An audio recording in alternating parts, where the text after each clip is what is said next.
Mereka memasang pemberitahuan rekrutmen pengawal kerajaan di aula, yang melapor langsung kepada Adipati Agung Curtis Schönberg.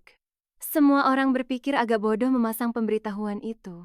Untuk pekerjaan itu, di tempat seperti ini. Rumornya, Curtis Schönberg adalah orang yang bermasalah.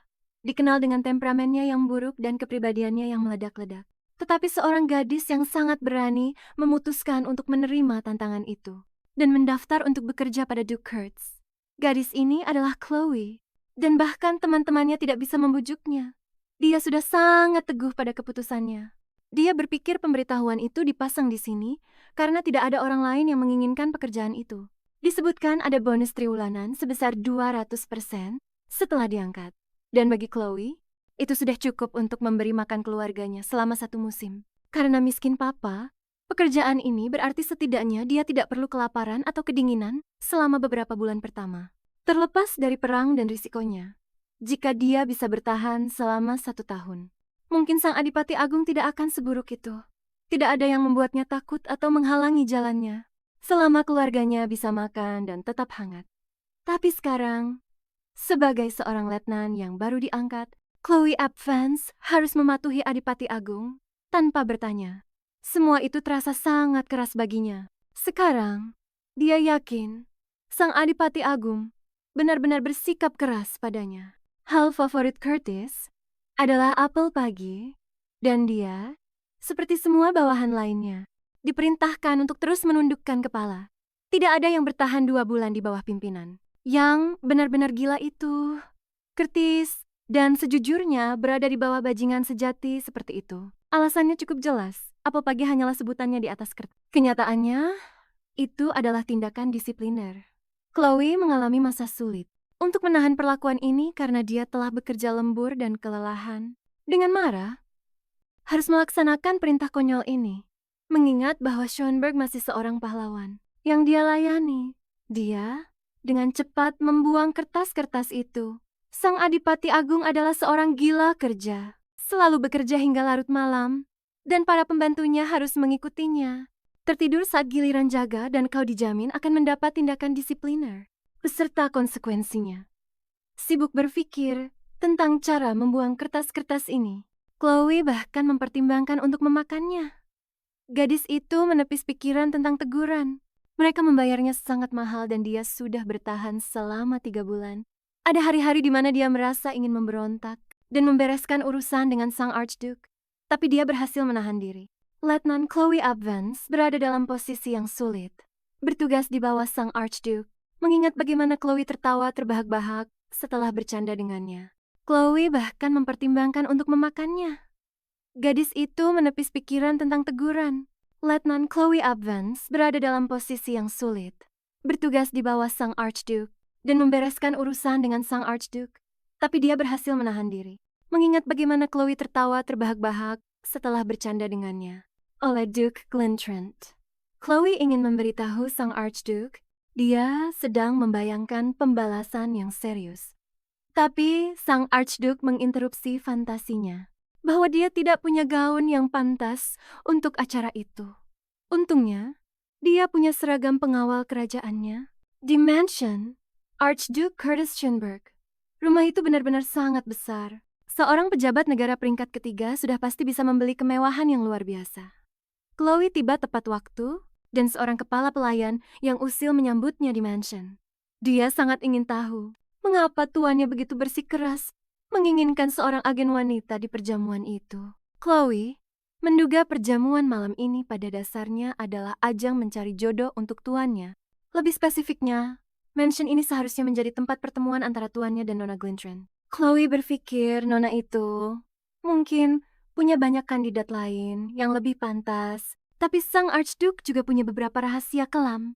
Gadis itu tidak tahu apa yang sedang diisyaratkan, dan dia juga ingin tahu kekurangan serta kelemahan sang Duke. Curtis Schönberg dibuat menunggu oleh gadis muda itu, dan dia benar-benar kesal karena menemukannya di mansion lebih lambat dari yang dia perkirakan.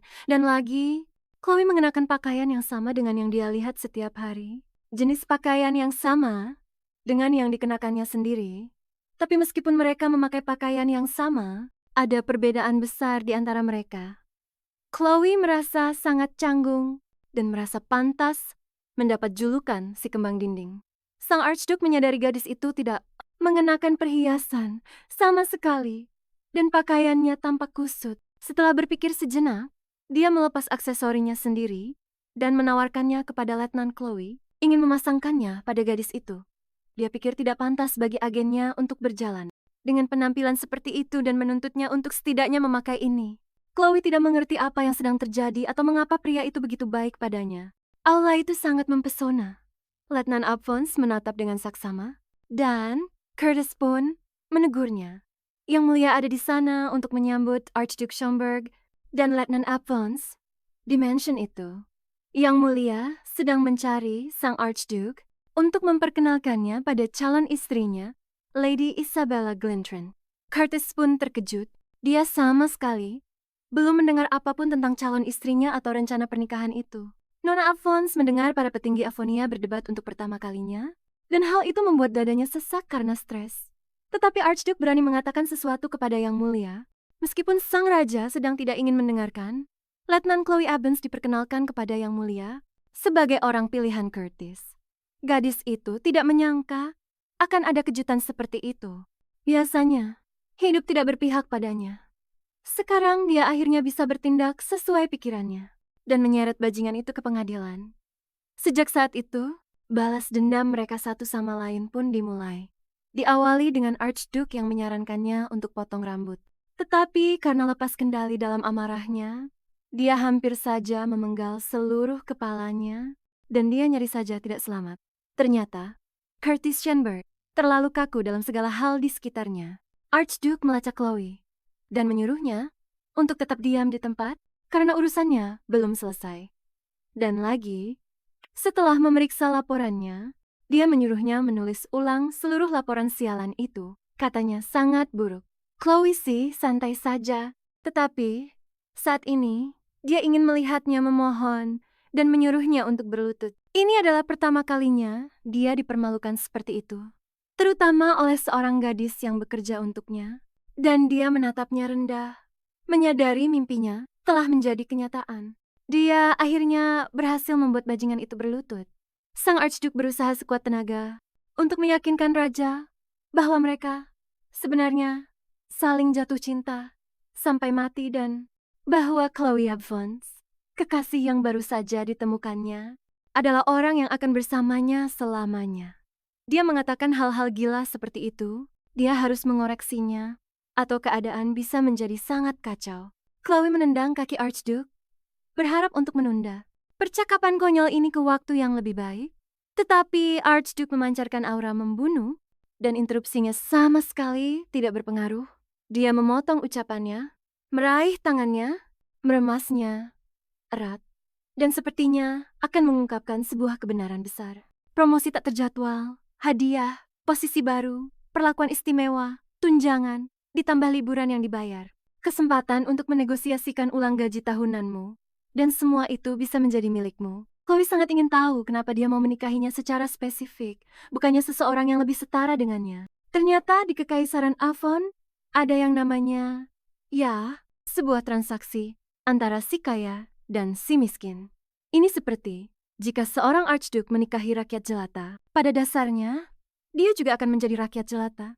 Dan itu berarti dia kehilangan haknya untuk mewarisi tahta. Itulah aturannya. Untuk menghindari semua kekacauan itu, dia harus menikahi seseorang dari kalangan bangsawan. Sialnya, tidak ada yang memenuhi standar sang Archduke. Dia sama sekali tidak tertarik pada satupun dari mereka. Jika Archduke menikahi Lady Glentrade, itu akan memicu hubungan baik yang serius di antara kedua negara. Jadi pernikahan seperti ini seharusnya membuat Yang Mulia sangat senang. Dan jika sang Archduke mencoba mencari orang lain untuk menghindari pernikahan itu, tidak ada seorang pun kecuali rakyat jelata yang akan mempertimbangkan permintaannya. Kalau begitu, sang Archduke bisa kabur dari negara atau kehilangan hak tahtanya dengan menikahi seorang rakyat jelata.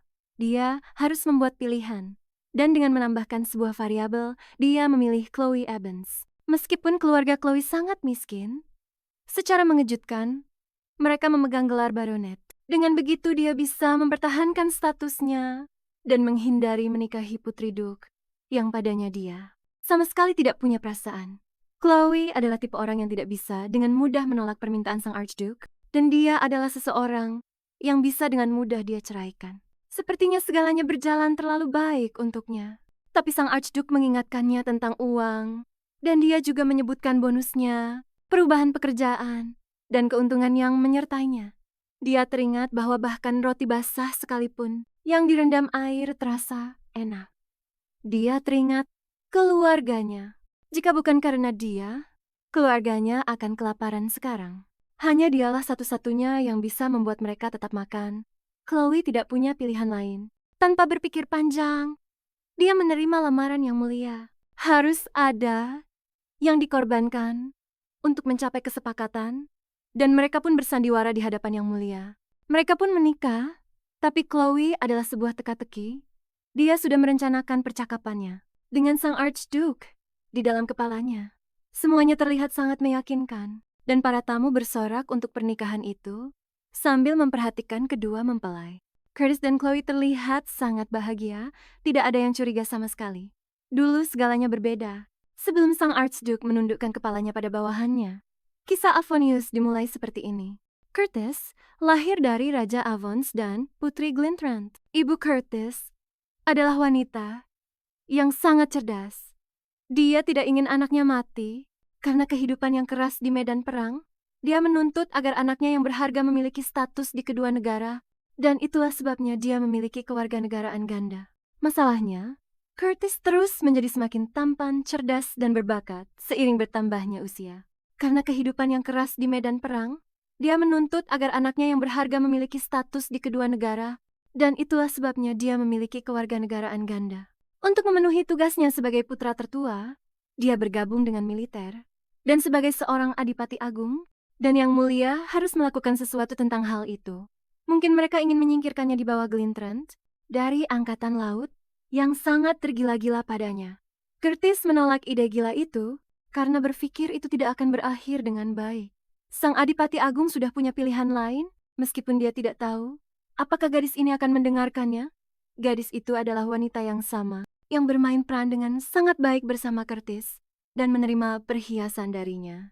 Dia bahkan tidak pernah membayangkan kalau wanita itu akan begitu patuh dalam setiap situasi, dan Chloe baru sekarang menyadari bahwa dia memiliki bakat semacam ini. Kenangan membanjiri pikirannya. Dia teringat pada sang raja dan pernikahan mereka dengan Curtis, karena apa yang mereka rencanakan adalah sebuah kepalsuan, dan berbohong kepada raja pada dasarnya adalah pengkhianatan. Yang mulia tidak mengerti mengapa mereka merahasiakan cinta mereka selama ini. Tetapi wanita muda itu menjelaskannya dengan mengatakan bahwa dia meragukan perasaan sang adipati agung padanya.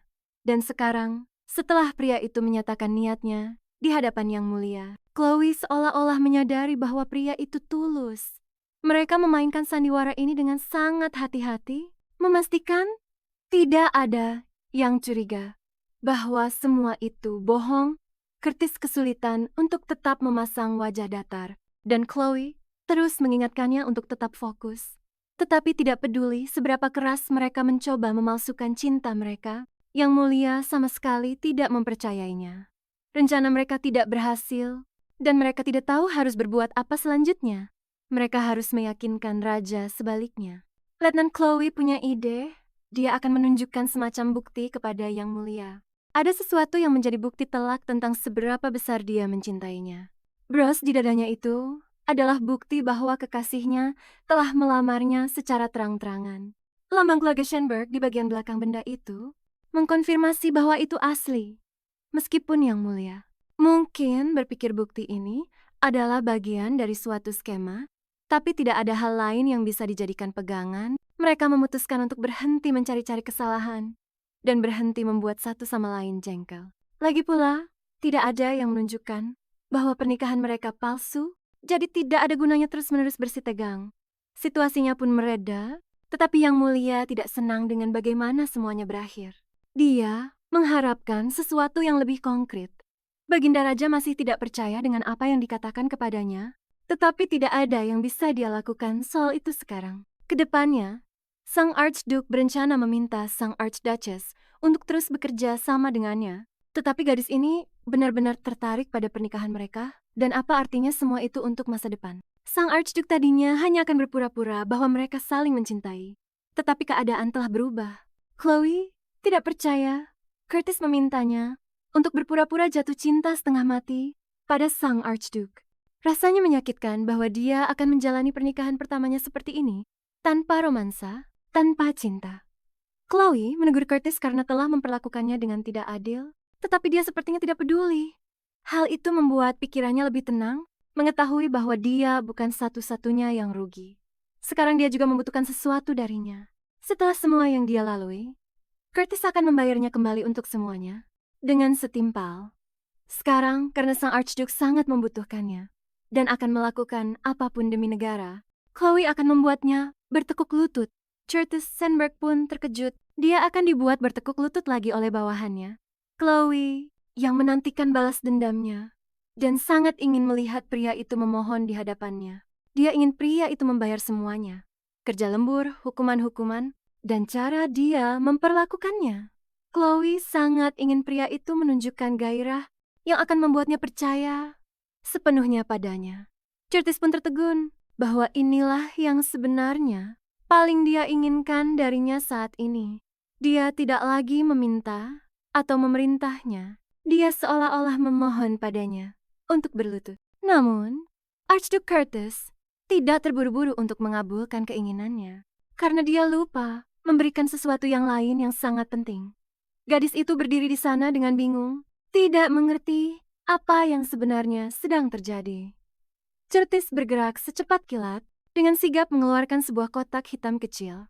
Letnan Advance yang menyaksikan semua ini menunggu dengan tidak sabar untuk melihat bagaimana akhir dari permainan kecil Curtis. Ini adalah momen yang sangat besar bagi Curtis. Dia akan melakukan sesuatu yang sangat berarti baginya. Di dalam kotak itu, sebuah cincin berkilauan, cincin yang sama yang digunakan mendiang raja untuk melamar ibunya. Kali ini dia memang berlutut dengan satu kaki dan menundukkan kepalanya. Tapi untuk alasan yang sama sekali berbeda. Curtis berlutut dengan satu kaki, cincin di tangan, meminta Chloe untuk menikahinya. Dia benar-benar berusaha membuatnya seromantis mungkin, persis seperti yang disukai Chloe Evans. Semuanya terjadi dengan cara yang paling tidak Chloe duga. Tapi apakah ini benar-benar hal yang tepat? Kabar bahwa Archduke Sandberg memiliki calon pengantin, bahkan sampai ke telinga Duchess of Glintland. Permata di dalam kotak itu sebenarnya adalah api suci. Menikah tanpa lamaran akan sangat salah, dan Chloe sedang merasa cukup romantis hari itu. Jika ini adalah keinginan terbesar Chloe, Curtis berhasil melakukannya lebih baik dari siapapun. Tapi sekarang gadis itu berpikir semuanya menjadi mengerikan, karena cincin leluhur itu justru membebaninya, yang berarti Curtis mengacaukannya lagi, tidak mengerti apa yang dia maksud saat menyuruhnya berlutut, padahal ternyata jauh lebih sederhana. Dia menggunakan frasa favoritnya, menuntutnya untuk menundukkan kepala. Curtis mengira itu lelucon dan meminta Chloe untuk mengulanginya, memastikan dia mengerti dengan benar. Sang Archduke bangkit dari posisi berlututnya, mencoba mencari tahu mengapa dia melakukan semua ini. Tapi jika dia benar-benar memikirkan apa yang sedang terjadi, dia akan mengerti alasannya dan apa keuntungan yang akan didapatkannya. Karena Chloe telah memenuhi semua permintaan sang Archduke. Dia menuntutnya untuk memenuhi apapun keinginannya. Sekarang dia mengerti, ini adalah pembalasan dendam yang kejam, dan Chloe bahkan tidak berusaha menyembunyikannya. Gadis itu khawatir karena mereka, keluarganya akan sekarang harus berurusan dengan tatapan sinis para bangsawan lain. Pernikahan ini tidak lagi hanya akan memengaruhinya, tetapi juga seluruh keluarganya. Mulai sekarang, keluarganya akan ditunjuk-tunjuk dan digunjingkan karena status rendah mereka. Chloe memiliki 3 adik di kampung halaman yang bahkan tidak bisa menyelesaikan sekolah. Gara-gara kelakuan sang Archduke hari ini, adik-adiknya sekarang berada dalam situasi yang sangat kacau. Chloe tidak akan menyetujui pernikahan ini demi semua uang di dunia sekalipun. Tapi sekarang semuanya sudah terlanjur terjadi. Mencoba memperbaiki keadaan, Curtis Sandberg berjanji akan membereskan semua kekacauan ini. Dengan para bangsawan, dia menolak tawarannya, tetapi menuntut agar dirinya lah yang memegang kendali. Dalam kontrak ini, dia ingin sang Adipati Agung membuktikan dominasinya. dalam setiap hal yang dilakukannya. Karena jika dia menolak syarat-syarat ini, dia bisa menikmati hidup barunya di pesisir Glintran. Dia berpikir mungkin dirinya terlalu kasar dan berkata terlalu banyak. Sekarang dia akan membayar semua yang telah dialaminya saat berada di bawah kekuasaannya. Sang Adipati Agung tidak punya pilihan selain mematuhi perintah Sang Adipati Agung. Dalam sekejap, Curtis Shenberg mendapati dirinya tersungkur di lantai di depan Chloe Abvons. Tidak ada yang tahu berapa lama dia harus bertahan dalam posisi itu. Tetapi Chloe melihat tekadnya. Menjadi takut dia mungkin akan membalasnya. Dan dia merasa kasihan padanya dan berkata terlalu banyak. Dalam sekejap, Curtis Shenberg mendapati dirinya tersungkur di lantai di depan Chloe Abvons. Tetapi Sang Adipati Agung benar-benar tidak ingin Chloe menjadi korban dari kesepakatan ini. Sang Adipati Agung bertanya kepada Chloe sekali lagi untuk memperjelas apakah dia, Abvons, akan menjadi istrinya. Dia siap jika Chloe selama pernikahan mereka mengambil semua yang bisa dia tawarkan. Chloe tidak bisa sepenuhnya memiliki jiwanya, tetapi dia membiarkannya memegang kendali untuk sementara waktu. Dia tidak ingin menjadi pemilik sementara. Dia bukan anjing, tetapi dia tidak punya pilihan. Gadis itu membuat pilihannya dan akan menjadi pemilik sementara. Mereka setuju bahwa kesepakatan itu berjalan dengan baik dan mereka harus melanjutkannya. Bagaimanapun, kehidupan ibunya berubah menjadi lebih baik. Setelah beliau menerima cincin ini dahulu kala, dia bersumpah kepada gadis ini bahwa cincin itu pasti akan menjadi pertanda baik baginya juga. Sekarang cincin itu berkilau di jarinya. Dia secara resmi telah bertunangan. Dan karena mereka sekarang bertunangan, menurut adat istiadat mereka diharapkan untuk menghabiskan waktu berkualitas berdua saja malam ini. Sang Adipati Agung panik. Dia harus menghabiskan sepanjang malam dengan pria brengsek ini. Menenangkan kekhawatiran Chloe, Sang Adipati Agung mengklarifikasi. Dia tidak mengharapkan lembur apapun malam ini. Yang harus dia lakukan hanyalah menyesuaikan pelatihan militer. Jadwal untuk sepanjang tahun. Chloe tidak bisa mempercayainya. Dia menekannya begitu keras, gadis malang itu langsung menangis terseduh-seduh. Seluruh istana ramai membicarakan tentang Chloe dan Sang Adipati Agung yang akan menikah. Sang Archduchess masih tidak mempercayai ketulusan Sang Archduke dan diam-diam menggambar karikatur saat istirahat. Adik Chloe, Leah, tidak percaya kakaknya tulus mengenai pertunangan mereka, mengklaim bahwa kakaknya hanya melakukannya demi uang. Chloe tidak punya pilihan selain menyetujuinya. Chloe tidak bisa dan tidak akan membela diri, memutuskan untuk tidak berdebat dengan adiknya. Sekarang Leah bahkan tidak percaya itu, tidak mengerti siapa yang mau menikahi kakaknya demi uang. Setelah dengan bercanda mengacak-acak rambut adiknya karena mengatakan hal-hal seperti itu, mereka mulai membahas hari pernikahan. Pernikahan itu seharusnya dilangsungkan dalam 7 hari, yang lebih cepat dari perkiraan Chloe. Sementara itu, sebuah laporan tentang Chloe Abvons diantarkan ke rumah Duchess Glenland. Berkumpul di sekitar meja, mereka membahas Sang Archduke dan perilaku skandal kekasihnya. Banyak yang takut pada Curtis, kecuali Chloe. Avon dan cara dia memanggilnya membuat keluarga itu gila, pikir mereka. Chloe memanggilnya sayang, dan Curtis menolak lamaran pernikahan dari raja. Chloe memanggilnya sayang, dan Curtis menolak lamaran pernikahan dari raja. Benar-benar sebuah skandal. Bahkan pangeran pun memihak Curtis. Bagi keluarga kerajaan, hal itu tidak pantas dilakukan. Raja tercengang melihat betapa mudahnya Sang Archduke mengklaim bahwa dia tidak peduli sama sekali dengan kepentingan negara. Sang Duchess, sambil minum teh, berpikir bahwa hal itu justru akan menguntungkan keluarga mereka karena rakyat peduli pada apa yang baik untuk negara. Mereka mungkin akan tetap berpihak pada yang mulia raja. Mereka tidak akan pernah mendukung seseorang yang hanya mementingkan diri sendiri. Duchess Glenland mencoba meyakinkan raja bahwa hubungan asmara selalu hancur berantakan. Setelah percakapan mereka, Sang Duchess diminta untuk tinggal lebih lama dan dia menerimanya. Sang Duchess tidak habis pikir bahwa dia masih belum berhasil bertemu dengan Agnes. Dia perlu menemuinya sekali saja sebelum pernikahan Chloe dan Curtis. Hal itu sangat penting baginya, tapi dia tidak menyerah. Dia masih berharap bisa menemuinya. Kau tahu, harapan selalu ada.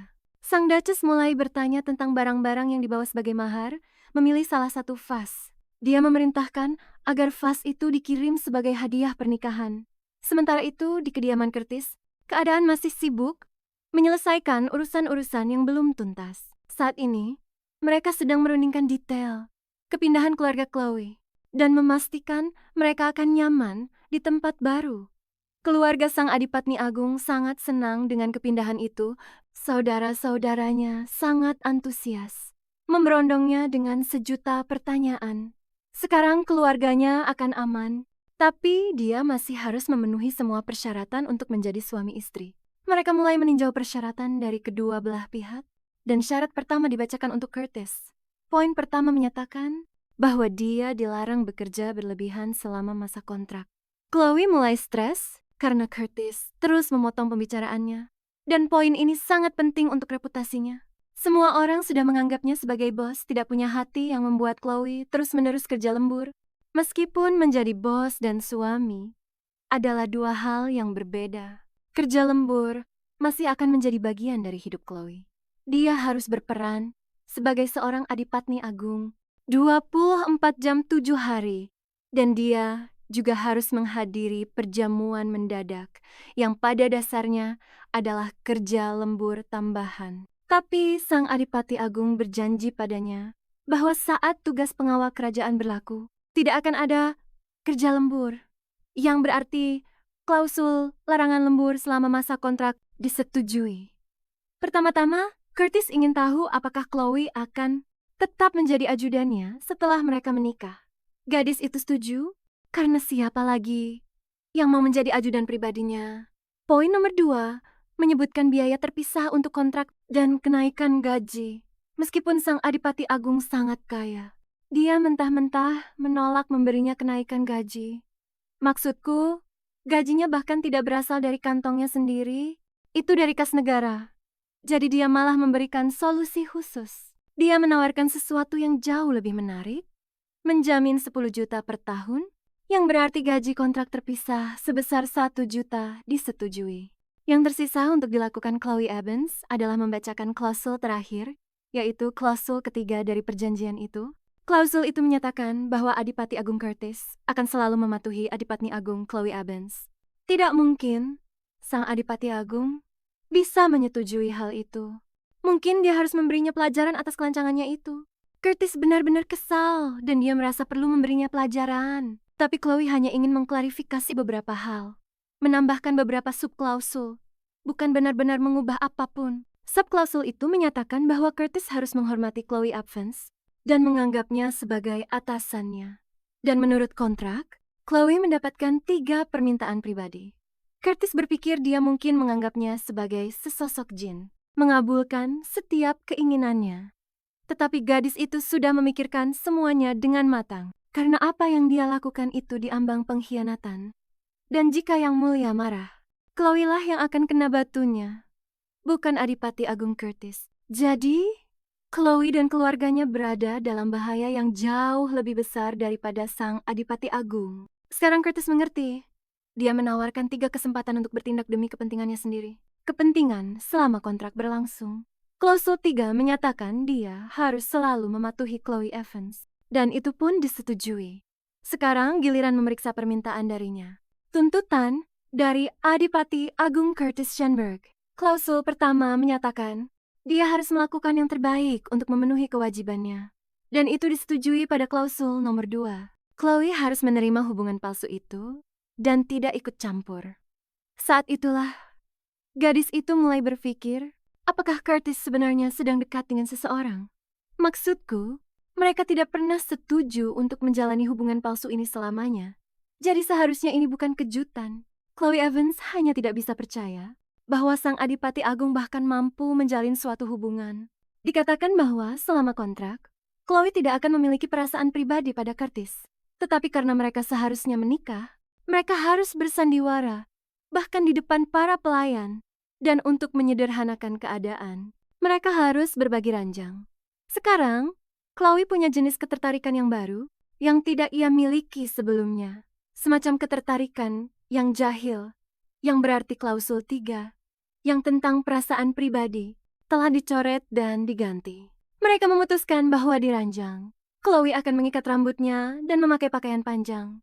Dan dengan itu, kontrak yang sebenarnya pun diselesaikan. Dan mereka bisa memulai hidup bersama mereka. Semua yang mereka sepakati harus dirahasiakan, terutama dari Agatha, adik perempuannya. Tentu saja, adik perempuannya itu tidak boleh tahu apa-apa tentang kepalsuan ini. Maksudku, Agatha begitu tergila-gila pada bajingan itu. Dia akan bersamanya selamanya, bahkan tanpa dibayar. Tidak seperti Chloe. Mereka mempercayai Noel dan memintanya untuk membuat kontrak palsu untuk dikirimkan ke keluarga kerajaan. Sekarang yang tersisa hanyalah mahar, terutama dari Agatha, adik perempuannya. Tentu saja, adik perempuannya itu, Adipati Agung Curtis Sandberg menyebutkan sebuah angka, 80 juta. Dia akan bersamanya selamanya, bahkan tanpa dibayar. Tetapi mahar macam apa yang bisa dimiliki oleh seorang prajurit yang hidup dari gaji? Chloe harus melunasi kontrak 80 juta yang dia tidak tahu apakah dia bisa sepadan dengan uang sebanyak itu. Tapi kontraknya tetap dibuat. Dan saat itulah mereka sampai pada acara utama pernikahan. Begitulah cara kesepakatan seperti ini berjalan sekarang. Kesal karena betapa tidak nyamannya gaun itu. Meskipun tidak nyaman, gaun pengantin itu seperti bunga menjadi pusat perhatian dari seluruh acara. Tapi gaunnya terlalu kecil dan sama sekali tidak ada cara untuk mendapatkan penggantinya.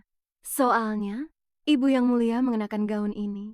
Dan itu adalah cara Curtis menunjukkan kasih sayangnya pada Chloe. Tidak peduli apa yang dia coba, dia tetap tidak bisa mengenakan gaun itu. Chloe mulai panik. Saat itulah Curtis turun tangan. Dia punya sedikit lebih banyak tenaga. Dan dia mengencangkan pita gaun itu dengan mudah. Mereka begitu dekat saat itu, sehingga dia bahkan bisa merasakan napasnya. Dia mencoba mengencangkan gaun itu sekencang mungkin. Dan tahu-tahu, pitanya robek dan gadis itu terjatuh. Jatuhnya sakit sekali. Dan untuk sesaat, dia bahkan berpikir Curtis akan menyerangnya. Pernikahan tinggal 3 hari lagi. Dan tidak mungkin mereka bisa mendapatkan gaun baru yang dibuat tepat waktu. Tidak peduli seberapa keras mereka mencoba, Chloe Abbots punya ide yang tidak dia beritahukan kepada siapapun. Memutuskan untuk menjadikannya kejutan. Akhirnya, pagi yang indah dari upacara pernikahan megah yang ditunggu-tunggu. Semua orang pun tiba. Harinya indah, sama seperti pengantin prianya.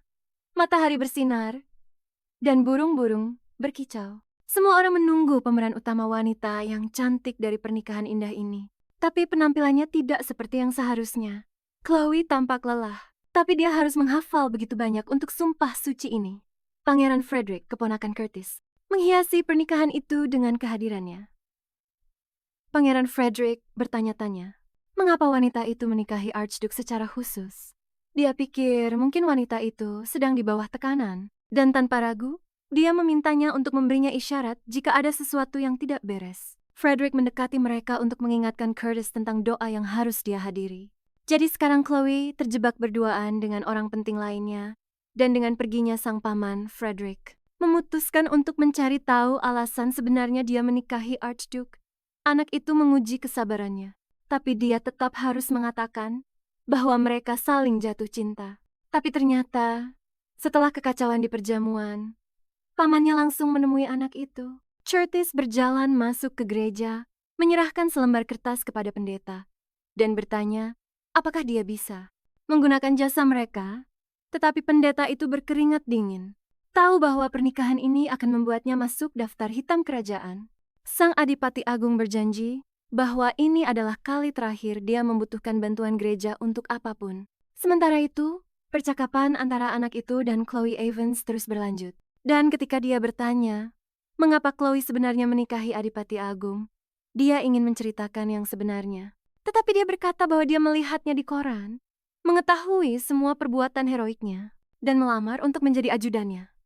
Dia sangat beruntung, langsung mendapatkan pekerjaan ini, dan konon jatuh cinta pada pandangan pertama dengan Adipati Agung. Chloe mungkin sedikit melebih-lebihkan cerita tentang bagaimana mereka bertemu. Tapi, hey, dia mendapat pujian dari situ. Sebuah pujian yang mengatakan bahwa dengan mempertimbangkan segalanya, dia sebenarnya cocok dengan peran sebagai Adipati Agung. Tepat pada saat itu, Adipati Agung kembali, dan pangeran muda itu mengucapkan selamat tinggal. lalu pergi. Semua orang merasa sangat gelisah. Menunggu upacara, bergosip tentang mengapa pernikahan itu begitu terburu-buru. Dan yang lebih mengejutkan lagi, Lady Glentrand yang menakjubkan tiba untuk perayaan itu. Dan pangeran muda itu mengucapkan selamat tinggal, lalu pergi. Semua orang merasa sangat gelisah. Dia sebenarnya cocok dengan peran sebagai Adipati Agung. Tepat pada saat itu, Adipati Agung kembali. Akhirnya, pengantin pria dan wanita yang ditunggu-tunggu semua orang memasuki aula yang penuh sesak.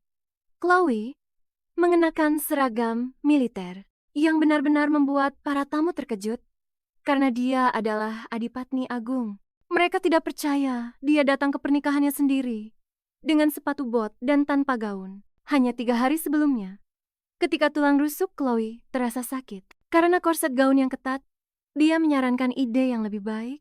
Lagi pula, satu-satunya aksesori yang dibutuhkan untuk pernikahan kerajaan adalah mahkota dan sabuk. Untungnya, mereka punya mahkota. Istri putra mahkota Beatrice yang mengirimkannya. Tetapi kau tidak bisa begitu saja keluar dengan pakaian dalammu. Dengan mahkota dan sabuk, itu akan gila. Dan karena mereka adalah pengawal kerajaan, para pengawal memiliki seragam upacara putih mereka sendiri. Dan bagi seorang anggota pengawal kerajaan, dia begitu cantik. Dia akan tetap memukau bahkan jika tidak mengenakan gaun mewah atau riasan. Upacara pernikahan antara Komandan Curtis Cernok dan Chloe Ivany Abvance diumumkan. Seragam militer ke upacara pernikahan. Para tamu mengira pakaian mereka adalah semacam pernyataan politik. Tapi itu terlihat bagus dan mahkota mendiang. Ratu Mildred sangat cocok dengan seragam itu. Semua orang di sana mengira pengantin wanita tidak akan sebanding dengan Duchess Glentrand. Tapi mereka salah. Mereka memancarkan aura yang sangat berbeda, seperti siang dan malam. Janji pernikahan pun dimulai, dan Pastor James Ruther memulai upacaranya. Mereka ditanya apakah mereka bersumpah setia selamanya di hadapan para naga penjaga Ivonesa. Curtis berpikir mungkin ini adalah cinta sejati, tapi dia meragukannya karena mereka harus berpisah. Tapi hey, dia punya wajah yang cantik. Dia selalu bisa menikah lagi, mengenakan gaun putih lainnya. Dan kemudian, dia akan memiliki wajah bahagia. Bukan alis berkerut yang dia tunjukkan sekarang, masih tenggelam dalam lamunannya. Curtis berpikir suaminya kelak bukanlah dirinya. Di hadapan para naga penjaga Ivonesa, Curtis berpikir mungkin ini adalah cinta sejati. Sebelum hari itu tiba, pengantin wanita ditanya, apakah dia bersumpah untuk bersama suaminya sampai akhir hayatnya. Dan dia berkata, saya bersedia. Jadi pertanyaan besarnya adalah, apakah pengantin pria memiliki persembahan sumpah suci? Ternyata pengantin pria kita memilikinya. Itu adalah sebuah perhiasan yang indah dan berkilauan. Membungkuk begitu dekat ke arah Chloe. Bibirnya hampir menyentuh bibir gadis itu. Dia memasangkan kalung indah ini di lehernya. Kalung itu terpasang, dan bahkan dengan seragamnya, itu terlihat luar biasa. Tapi bukan itu saja, Curtis punya sesuatu yang lain untuk pengantinnya. Dia mengeluarkan sebuah kotak berlapis sutra. Di dalamnya, ada sebuah cincin bernama Api Suci. Kerumunan orang terkesiap. Itu adalah cincin mendiang Ratu Mildred. Cincin ini diberikan kepada Chloe Albans sebagai tanda cinta dan ketulusan. Sepertinya, sang Archduke benar-benar menunjukkan keseriusannya dengan memberikan cincin itu. Aneh sekali reaksi orang-orang. Ini adalah hal yang biasa dalam pernikahan, kan? Biasanya, dia akan memberikannya kepada Chloe Shenberg, tapi sekarang dia memberikannya kepada Chloe Albans. Pada dasarnya, cincin itu tidak ada hubungannya dengan pernikahan dan menjadi milik pribadi Chloe. Gadis itu tidak mengerti mengapa dia membutuhkannya, tapi Curtis menyuruhnya untuk tenang. Dan terima saja untuk saat ini. Dia menjelaskan bahwa itu adalah hadiah untuk menebus perbuatannya di masa lalu. Sekarang, mereka perlu mengesahkan janji mereka dengan sebuah ciuman yang memang sudah seharusnya. Ini adalah pernikahan. Semuanya terasa seperti mimpi bagi Chloe dan Curtis. Karena mereka harus mengikuti instruksi pendeta, bukan kata hati mereka. Upacara pernikahan berlangsung tenang dan damai, dengan para tamu berbaur di seluruh istana. Nona Glentrand juga muncul sepenuhnya mengandalkan aset yang dimilikinya. Rumornya pernikahan ini dipercepat karena Yang Mulia Raja yang mendorongnya Tapi bukti cinta mereka adalah ciuman yang disaksikan semua orang di aula. Kedua orang itu sangat serasi sampai bikin muak. Mereka melewatkan resepsi dan langsung kabur, tepat setelah upacara. Dugaanku adalah pengantin baru itu kabur untuk melakukan itu. Tapi kenyataannya mereka lari untuk sikat gigi, karena tidak ada yang memberitahu mereka tentang ciuman wajib itu. Mereka buru-buru menyikat gigi, sambil membicarakan ciuman yang benar-benar membuat Chloe jijik. Itu bukan hanya kecupan singkat, tapi Curtis tidak bisa berbuat apa-apa atau orang akan mulai berbisik tentang romansa palsu. Dan karena keadaannya menjadi seperti itu, Chloe menuntut haknya. Kompensasi yang pantas dia dapatkan atas masalah yang dijanjikannya. Dia akan mendapatkan apapun yang dia inginkan setelah perceraian, tapi untuk saat ini, ada urusan yang harus mereka tangani. Ini adalah hari pertamanya sebagai Archduchess. Jadi itu berarti pekerjaan untuk para pelayan juga. Membuka jendela, Curtis menunjukkan kepada Chloe Evans semua bawahannya yang siap melayaninya. Ada begitu banyak pelayan, sehingga gadis itu merasa terbebani dan hampir ingin mundur. Bisa dipastikan, 80% dari orang-orang itu adalah mata-mata yang bekerja untuk Yang Mulia Raja. Salah satu pelayan adalah orang yang sangat berkelas, seorang kepala pelayan tua bernama Philip Dalton. Semua pelayan keluarga Shenberg yang tak terhitung jumlahnya itu berada di bawah kendali Philip. Dia berencana untuk mengelola staf istana kerajaan. Tapi semua itu berubah setelah berbicara dengan raja begitu. Dia tahu bahwa dia akan menjadi kepala pelayan di wilayah Archduke. Dia mulai menerima perintah dari raja. Dan atas permintaan raja, dia melaporkan setiap gerak-gerik Curtis, mencari kelemahan, dan membocorkan rahasia. Begitulah cara dia berakhir di keluarga mereka. Dan tentu saja, sebelum itu, dia melihat betapa gilanya kerja sang Archduke. Kepala pelayan itu berpikir Curtis seharusnya bersenang-senang di luar sana. Kau tahu, sebagaimana mestinya. Tapi sekarang keadaan berubah. Karena Curtis sekarang memiliki seorang Archduchess, seorang gadis dari keluarga miskin di Angkatan Laut, Philip mengira gadis itu hanya memimpikan pernikahan seperti ini untuk menaiki tangga sosial. Dia berencana untuk mengawasi setiap gerak-gerik gadis itu. Adipati Agung yang sombong, atau begitulah pikirnya. Philip menunggu pasangan Adipati Agung itu muncul agar dia bisa menyambut mereka secara pribadi. Dia berpikir seorang gadis yang memimpikan pernikahan yang sukses dan benar-benar berhasil melakukannya pasti akan membuat kesalahan. Melihat Chloe sebagai duri dalam daging bagi Yang Mulia, dia mengejek setiap kesalahan kecilnya. Chloe tahu dia tidak boleh membuat satu kesalahan pun di depan para pelayan yang tak terhitung jumlahnya ini. Tapi dia terpeleset di lantai yang licin. Dan itulah yang ditunggu-tunggu oleh si kepala pelayan. Philip menyuruhnya untuk lebih berhati-hati dan kemudian menyapa Yang Mulia. Kepala pelayan itu berbasa-basi mengatakan bahwa istana seakan mekar kembali karena kedatangan Chloe. Tapi dalam hatinya, sambil menatap gadis itu, dia berpikir selera sang Adipati Agung pasti sangat rendah. Setelah perkenalan, Chloe menjawab bahwa dia belum begitu mengenal tempat itu dan akan membutuhkan bantuan kepala pelayan. Aneh rasanya, bagaimana kepala pelayan itu yang seharusnya melayani Yang Mulia malah berakhir bekerja untuk Schönberg. Tapi konon atas perintah Yang Mulia, kepala pelayan itu mulai melayani Yang Mulia Schönberg. Dan jika dia hanyalah seorang kepala pelayan, Chloe bertanya-tanya mengapa dia bertingkah seolah-olah kedudukannya lebih tinggi. Pendapat Chloe tentang kepala pelayan itu langsung anjlok setelah dia terus mencoba memancing emosinya. Sekarang giliran Chloe yang menertawakan kepala pelayan itu dan mengerjainya setiap ada kesempatan. Philip kemudian mulai mencoba segala cara untuk mengalihkan perhatian sang Adipati Agung dan terus meminta maaf padanya.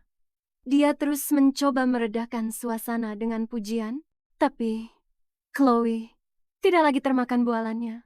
Kepala pelayan itu benar-benar berusaha sekuat tenaga untuk mencoba mencari kesalahan dalam sopan santun Chloe.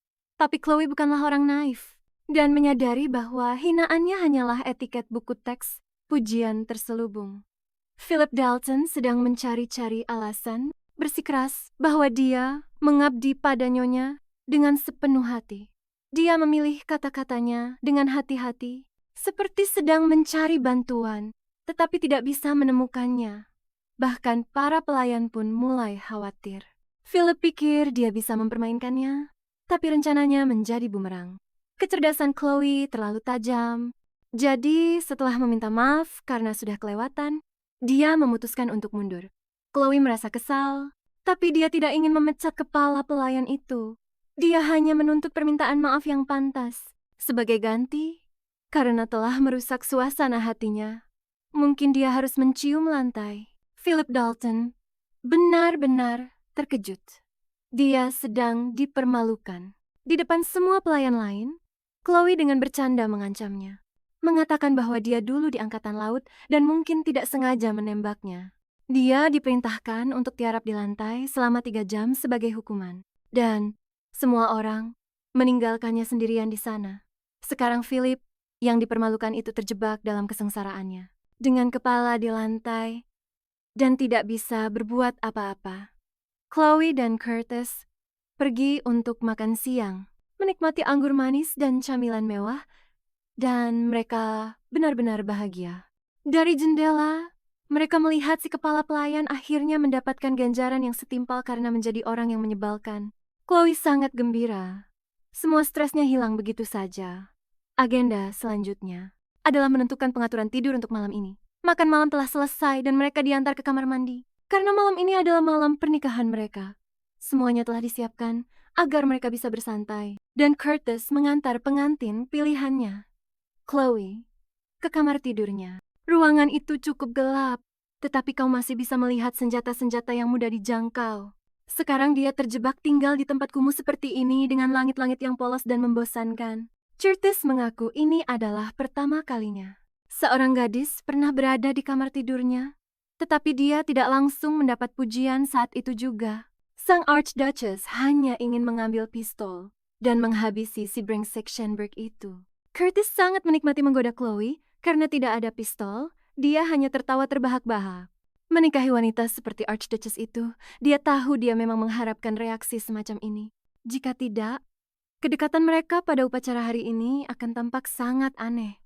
Dia bertanya-tanya, apakah ciuman itu kedekatan mereka saat mencoba gaun? Dan hadiah itu hanya berarti baginya saat itu.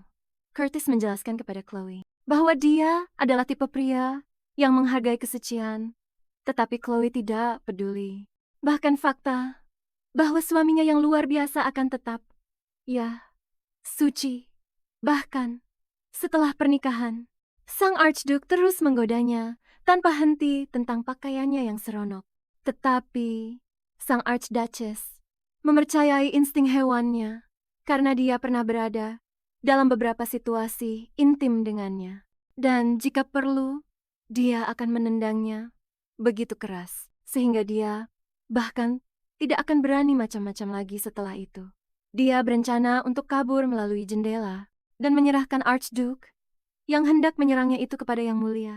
Sang Archduke mulai muak dengan lelucon konyol Chloe, karena hal seperti itu tidak akan pernah terjadi. Dan dengan itu, lelucon pun mereda dan gadis itu memutuskan untuk bersantai dan tidur. Tapi Curtis punya rencana lain untuknya. Masih banyak hal yang harus dilakukan. Pria itu benar-benar serius. Karena tidur selama 3 jam saja sudah merupakan sebuah kemewahan bagi pengantin baru. Pagi yang indah pun tiba, matahari telah terbit, dan Chloe kita yang luar biasa pun terbangun. Seperti biasa, dia kelaparan dan memimpikan sarapan yang luar biasa lezat. Pelayan berkata akan membawakan sarapan ringan, tidak ada yang terlalu berat untuk pagi hari. Saat sarapan, Chloe memutuskan untuk menyombongkan diri bahwa Curtis tidak akan pernah menemukan istri pekerja keras seperti dirinya. Dia tidak membantah, tapi tetap saja mendengar itu cukup lucu. Curtis mendesak Chloe karena mereka punya banyak hal yang harus diselesaikan. Chloe tidak berhenti bicara di meja makan dan memanggil Curtis suaminya, yang membuatnya merasa sangat jijik. Kita akan menghadiri perjamuan diplomatik, yang artinya harus basa-basi dengan semua bangsawan kelas atas itu. Dan jangan lupa, kita masih harus menulis surat ucapan terima kasih untuk hadiah pernikahan, termasuk satu dari Isabel Glintrand. Cyrus berpikir hadiah itu agak murahan karena tidak diantarkan langsung, meskipun Chloe menyukainya. Dia sudah tidak sabar untuk kembali bekerja segera setelah semua urusan ini selesai. Tapi sang Archduke menyuruhnya untuk santai dan memilih gaun yang memukau serta beberapa perhiasan untuk perjamuan itu. Chloe diperintahkan untuk mengunjungi toko-toko mewah di Jalan Verfaten dan mencari gaun serta perhiasan terbaik. Saat melangkah keluar, mereka melihat sesuatu yang luar biasa. Spray dari malam pertama mereka tergantung di balkon. Sementara itu, Agatha Monfils menangis terseduh-seduh karena Duke yang tidak punya hati itu, yang melupakannya dan menikahi orang lain. Dia adalah adik perempuan Noel Montpensier, dan dia memohon pada bibinya sambil menangis untuk membantunya. Tapi tidak ada yang bisa kita lakukan, mereka sudah menikah. Bibinya mencoba menghiburnya. Bibinya adalah Marchioness of Flanders, adik perempuan yang mulia raja dan kakak perempuan Curtis. Dia sedang mengalami hari yang berat dan meminta air es, tetapi karena tidak ada es, tapi tidak ada yang bisa kita lakukan, mereka sudah menikah. Bibinya mencoba menghiburnya. Tapi karena yang mulia sibuk, sudah berhari-hari mereka belum mendapatkannya. Bibinya adalah Marchioness of Flanders, adik perempuan yang mulia raja dan kakak perempuan Curtis, tergantung di teras istana. Mereka menganggapnya sebagai tindakan picik dan pemerasan, menunjukkan bahwa mendukung Curtis tidak ada gunanya. Gadis itu tidak tahan dengan cuaca panas, tapi tidak ada yang bisa dia lakukan karena gudang es itu milik negara. Harus puas dengan teh.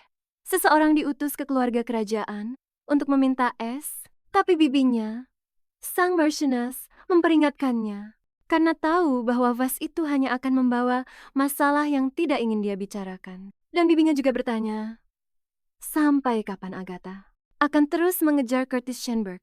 Tapi itu adalah cinta yang begitu kuat, sehingga gadis itu tidak berdaya, meskipun sudah berusaha sekuat tenaga. Kakak laki-lakinya tidak mau membantunya, dan bahkan cincin api ilahi pun telah diberikan kepada gadis lain, yang kini membuatnya benar-benar terobsesi dengan Shenberg. Agatha meyakinkan bibinya untuk pergi ke Baselor dan membeli sesuatu yang jauh lebih baik dari cincin itu. Dulu mereka menjual api ilahi di sana. Jadi sekarang, mereka mungkin menjual sesuatu yang lebih kuat lagi. Dia sangat ingin pergi ke Baselor sampai-sampai. Dia menjanjikan es krim pada bibinya agar mau pergi. Montes tidak bisa menolak tawaran itu, dan setuju untuk pergi bersama Agatha.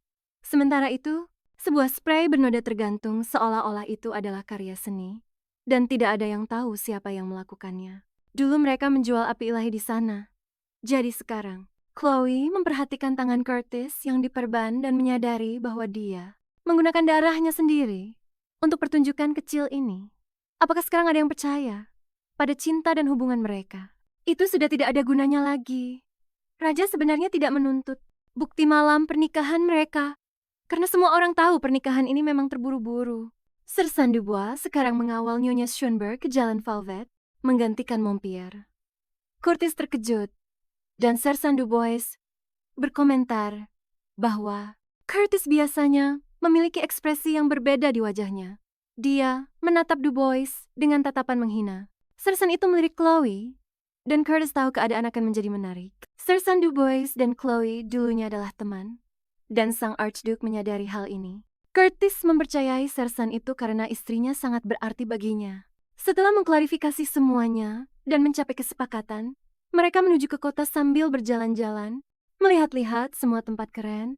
Mereka tanpa sengaja menemukan sebuah toko kue, tempat saudara perempuan Chloe dulu sering berkumpul.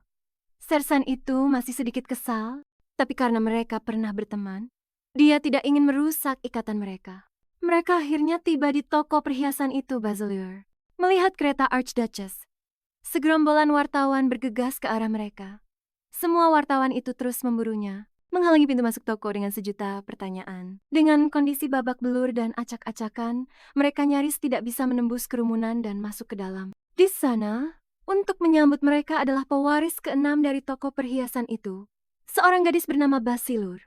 Sebagai salam, sang pewaris Basilur ingin mencium tangan gadis itu, tetapi untuk melindungi nonanya, Sersan Dubois tidak mengizinkannya. Sebenarnya, Basilur hanya ingin melihat sekilas api suci itu lagi. Ayahnya menemukan batu itu, dan batu itu tidak terjual selama bertahun-tahun karena ukurannya yang sangat kecil. Tapi setelah dipotong dengan hati-hati, batu itu mekar dan terjual, dan dia senang melihatnya bersinar di tangan Chloe lagi. Menawarkan untuk membawa mereka ke lantai 2. Mereka disambut oleh adiknya Camille. Adiknya membuat kerajinan tangan di lantai 3 gedung ini. Dan di sanalah mereka berada di ruang pamer utama. Kebanggaan Bachelor. Tempat itu sangat rapi. Semuanya berkilauan. Tapi Chloe tidak begitu menyukai perhiasan. Jadi, mereka menyarankannya untuk duduk dan memikirkannya. Chloe sedang mencari barang yang murah, tetapi toko mereka hanya membuat perhiasan kelas atas. Pelayan itu mencoba membuatnya melihat detailnya dari perhiasan itu dan memilih sesuatu. Jadi Chloe memutuskan untuk melihat semua barang Bachelor karena akan sulit ditemukan di tempat lain yang belum pernah bisa didapatkan oleh siapapun. Ternyata, seluruh distrik menjual barang-barang mewah seperti ini, tapi terkadang harganya menjadi penghalang utama. Itu adalah pilihan yang sulit, jadi mereka menyarankan agar dia memilih sebuah perhiasan berdasarkan warna favoritnya. Sang Archduchess berpikir, itu semua hanyalah bebatuan berkilau, bukan kebutuhan, dan jika tidak bisa dimakan, lalu mengapa menghabiskan jutaan untuk hal seperti itu? Tapi Chloe harus memilih beberapa perhiasan. Dia butuh sesuatu untuk dipakai bepergian. Bahkan dengan statusnya yang kelas kakap, Chloe biasanya mengenakan gaun-gaun sederhana hanya karena dia menyukai warnanya. Karena sangat bimbang, dia akhirnya menatap kalung Nona Bachelor. Kalung itu tidak untuk dijual. Jadi, Camille menyarankan Chloe untuk melihat koleksi pribadi ayahnya yang tidak pernah mereka tunjukkan pada siapapun. Koleksi itu sangat lucu dan indah, bahkan seorang anak kecil pun bisa menemukan sesuatu yang mereka sukai di sana. Dulu mereka menjual perhiasan-perhiasan ini. Tapi kebijakan baru toko memaksa mereka untuk menunda penjualan. Chloe memutuskan untuk mengintip sebuah tiara yang awalnya dibuat untuk seorang putri. Sejak ayah mereka meninggal, mereka tidak bisa lagi membuat perhiasan seperti itu. Selama 10 tahun terakhir, mereka mulai mengimpor opal hitam ini. Chloe memutuskan untuk mengintip sebuah tiara yang awalnya dibuat untuk seorang putri. Selama 10 tahun terakhir, mereka mulai mengimpor opal hitam ini. Tidak ada yang tahu bagaimana dia bisa masuk. Tempat itu padahal dijaga ketat oleh banyak orang. Itu adalah gadis menyedihkan itu, yang tergila-gila pada Curtis, tapi cintanya bertepuk sebelah tangan. Montes pun mengamuk, memaki-maki Chloe dan Sersan Dubois dengan sangat kasar hingga tidak ada yang tahu bagaimana dia bisa masuk. Tempat itu padahal dijaga ketat oleh banyak orang. Itu justru membuatnya semakin murka. Montes benar-benar kehilangan kendali dan membuat semua orang sangat tidak nyaman. Tidak ada perkataan siapapun yang bisa menenangkannya. Menuduh Chloe berselingkuh dengan Sersan Dubois. Chloe hanya tertawa di depan wajah Montes, menebak usianya tidak mungkin lebih dari 20 tahun. Chloe tahu Montes marah padanya, tapi dia benar-benar tidak ingin ada keributan. Gadis liar ini terus menjelek-jelekkan sang Archduchess, mengklaim bahwa dia berselingkuh dari suaminya tepat setelah malam pernikahan mereka. Chloe tidak tahu siapa yang dia bicarakan, dan saat melihat sekeliling, satu-satunya kemungkinan adalah Sersan itu. Ternyata, klaim itu sebenarnya punya dasar dari pihak Montes. Sekitar 2 bulan yang lalu, saat Erza Dubois sedang minum-minum, ada pembicaraan tentang kehidupan dewasa Sersan itu. Dia lelah mendengar omelan tentang pernikahan. Sejak dia mencapai usia dewasa dan hanya ingin hidup bebas, teman-teman Sersan itu menggodanya, mengatakan dia terlalu lama mencari istri dan tidak akan pernah menemukannya sama sekali. Saat itulah, salah satu temannya memberinya sebuah ide yang dengan senang hati dia setujui saat dia sedang sedikit mabuk. Idenya adalah untuk memberitahu keluarganya sebuah kebohongan kecil dan mengatakan bahwa Chloe Evans adalah calon istrinya. Mereka pikir jika keluarganya mendengar, Sersan itu berencana untuk menikah, mereka akhirnya akan berhenti mendesaknya. Chloe setuju dengan ide itu. Dan sebagai ucapan terima kasih, teman-temannya meminta Erza untuk menuangkan 100 sloki, minuman untuk gadis itu. Setelah itu keadaan menjadi sangat kacau, hingga tempat Erza diobrak-abrik sebagai imbalannya. Chloe mendapatkan lusinan kotak kue kualitas terbaik dan rasanya sangat lezat. Chloe bilang itu semua hanya lelucon saat mabuk. Tapi Erza tetap percaya begitu saja dengan seluruh sandiwara itu. Wanita bangsawan kelas. Atas mana yang mau ikut-ikutan dengan hal segila itu? Hanya demi beberapa kue? Itulah yang dipikirkan oleh sang istri Adipati Agung. Montis tidak percaya wanita itu mengencani letnan tersebut selama 2 bulan, lalu menusuknya dari belakang dengan menikahi Curtis. Dia bertanya-tanya, apakah tuannya tahu kalau Chloe sedang main serong dengan temannya. Untungnya, sang istri Adipati Agung sama sekali tidak peduli dengan apa yang gadis itu pikirkan tentang kehidupan pribadinya. Dia menunjukkan kepada Montparnasse bahwa dia hanyalah seorang sersan junior sementara Chloe adalah seorang letnan. Jadi, pada dasarnya adalah atasannya. Maksudku, nona muda itu hanyalah putri dari Count Montparnasse sementara Chloe adalah istri Adipati Agung Schönberg, yang berarti status istri Adipati Agung jauh lebih tinggi daripada putri seorang count. Tapi entah kenapa, gadis itu langsung menangis, dan Chloe menduga itu karena cinta. Tak berbalasnya yang besar untuk sang Adipati Agung, dan tidak peduli. Sekeras apapun Montpensier mencoba menyembunyikannya, Chloe sepenuhnya benar. Saat mereka sibuk mencari tahu siapa yang lebih penting, dan siapa yang harus pergi dari Basel lebih dulu, Mary pun mendekat. Wanita ini berada di urutan teratas dalam daftar bangsawan yang dihormati oleh Curtis. Namanya adalah Marchioness Flandria, dan dia adalah adik perempuan raja. Pantas saja Agatha Montpezat berani sekali bersikap lancang, pikir Chloe. Sang Marchioness meminta maaf kepada Camille karena datang tanpa diundang. Meskipun mereka sudah ada janji pertemuan dengan klien lain, dia tidak perlu meminta maaf kepada Camille karena dia adalah teman lama yang sudah sangat lama tidak mengunjungi Basilur. Curtis Schönberg muncul saat itu juga karena Noel bersikeras agar dia tidak meninggalkan istrinya sendirian, terutama sesaat setelah pernikahan mereka. Sang Marchioness meminta maaf lagi karena muncul tiba-tiba tanpa peringatan, dan Curtis, yang memanggilnya kakak, menyuruhnya untuk tidak khawatir. Semua orang terkejut mendengar kata-kata hangat seperti itu yang ditujukan kepada sang Marchioness. Para tamu memutuskan untuk naik ke lantai atas untuk melihat lebih banyak perhiasan. Saat berada di Basilor, sang Adipati Agung tidak sengaja mendengar seluruh percakapan Chloe dengan Nona Montpensier bersama dengan Marchioness of Flanders. Mereka mendengarkan cerita Chloe bahwa semua orang di pasukan penjaga tahu sang Archduke terguncang. Dia tidak bisa mempercayai telinganya karena dia mendengar sesuatu yang membuatnya meragukan Chloe. Tapi itu hanyalah ocehan mabuk dari komandan divisi pertama. Curtis terkejut dengan betapa istrinya peduli pada Agatha saat wanita itu menangis terseduh-seduh karena perasaannya pada Curtis. Dia tidak bisa mengerti apakah wanita itu naif atau pintar mengkhawatirkan Montis dalam situasi seperti ini. Bibi Mary juga tidak sengaja mendengar percakapan Agatha dengan yang lain. Sekarang Curtis tidak lagi bersembunyi dan menawarkan untuk memberi hadiah kepada sang Archduchess. Barang-barang dari toko, ada beberapa tiara dan kalung di sini yang telah dipesan oleh raja sebelumnya untuk Putri Marietta. Chloe mengerti mengapa Basler tidak menunjukkan perhiasan itu padanya. Sang Marchioness tidak ingin merusak hubungannya dengan Curtis.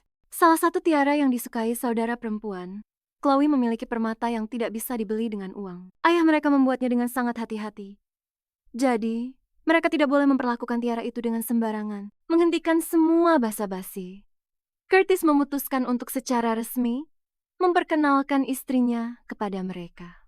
Chloe Rhee, David Schönberg, yang masih mengipasi dirinya. Saudara perempuannya berpikir bahwa mungkin takdir itu sendirilah yang menyatukan mereka. Nona Montis tidak bisa mempercayai berita itu, berharap Curtis akan mengatakan bahwa itu semua hanyalah kesalahpahaman besar. Tapi sayangnya, baginya, ternyata itu adalah kenyataan pahit.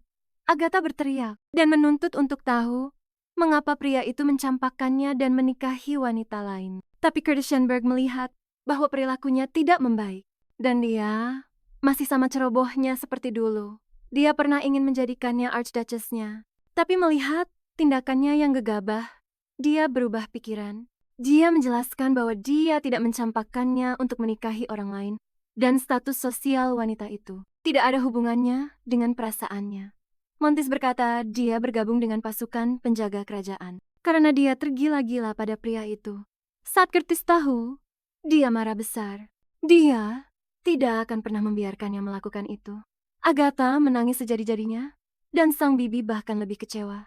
Mengatakan kita harus menunda acara makan es krim sampai lain waktu. Nona Montis dibawa pergi untuk menenangkan diri. Dan semua orang bernapas lega. Sang Marchioness meminta maaf lagi atas insiden yang terjadi di toko. Lalu meminta Chloe untuk memperkenalkan saudari-saudarinya. Ada Leah, yang sangat mirip dengan ayahnya, dan Iris, yang terlihat seperti ibunya. Lalu ada satu lagi adik perempuan yang paling cerewet dan paling heboh di antara mereka.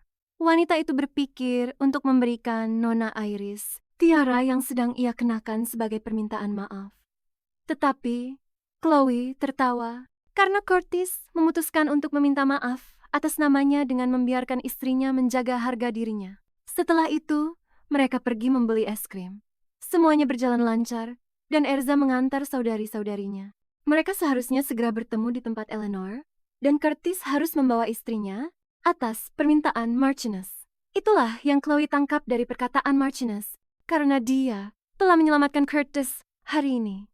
Chloe belum pernah ke tempat Eleanor sebelumnya, mengingat itu adalah salon terkenal yang dikelola oleh para perwira wanita. Sekarang, dia tidak hanya harus menghadiri pertemuan para wanita bangsawan ini, tetapi dia juga harus mengaturnya.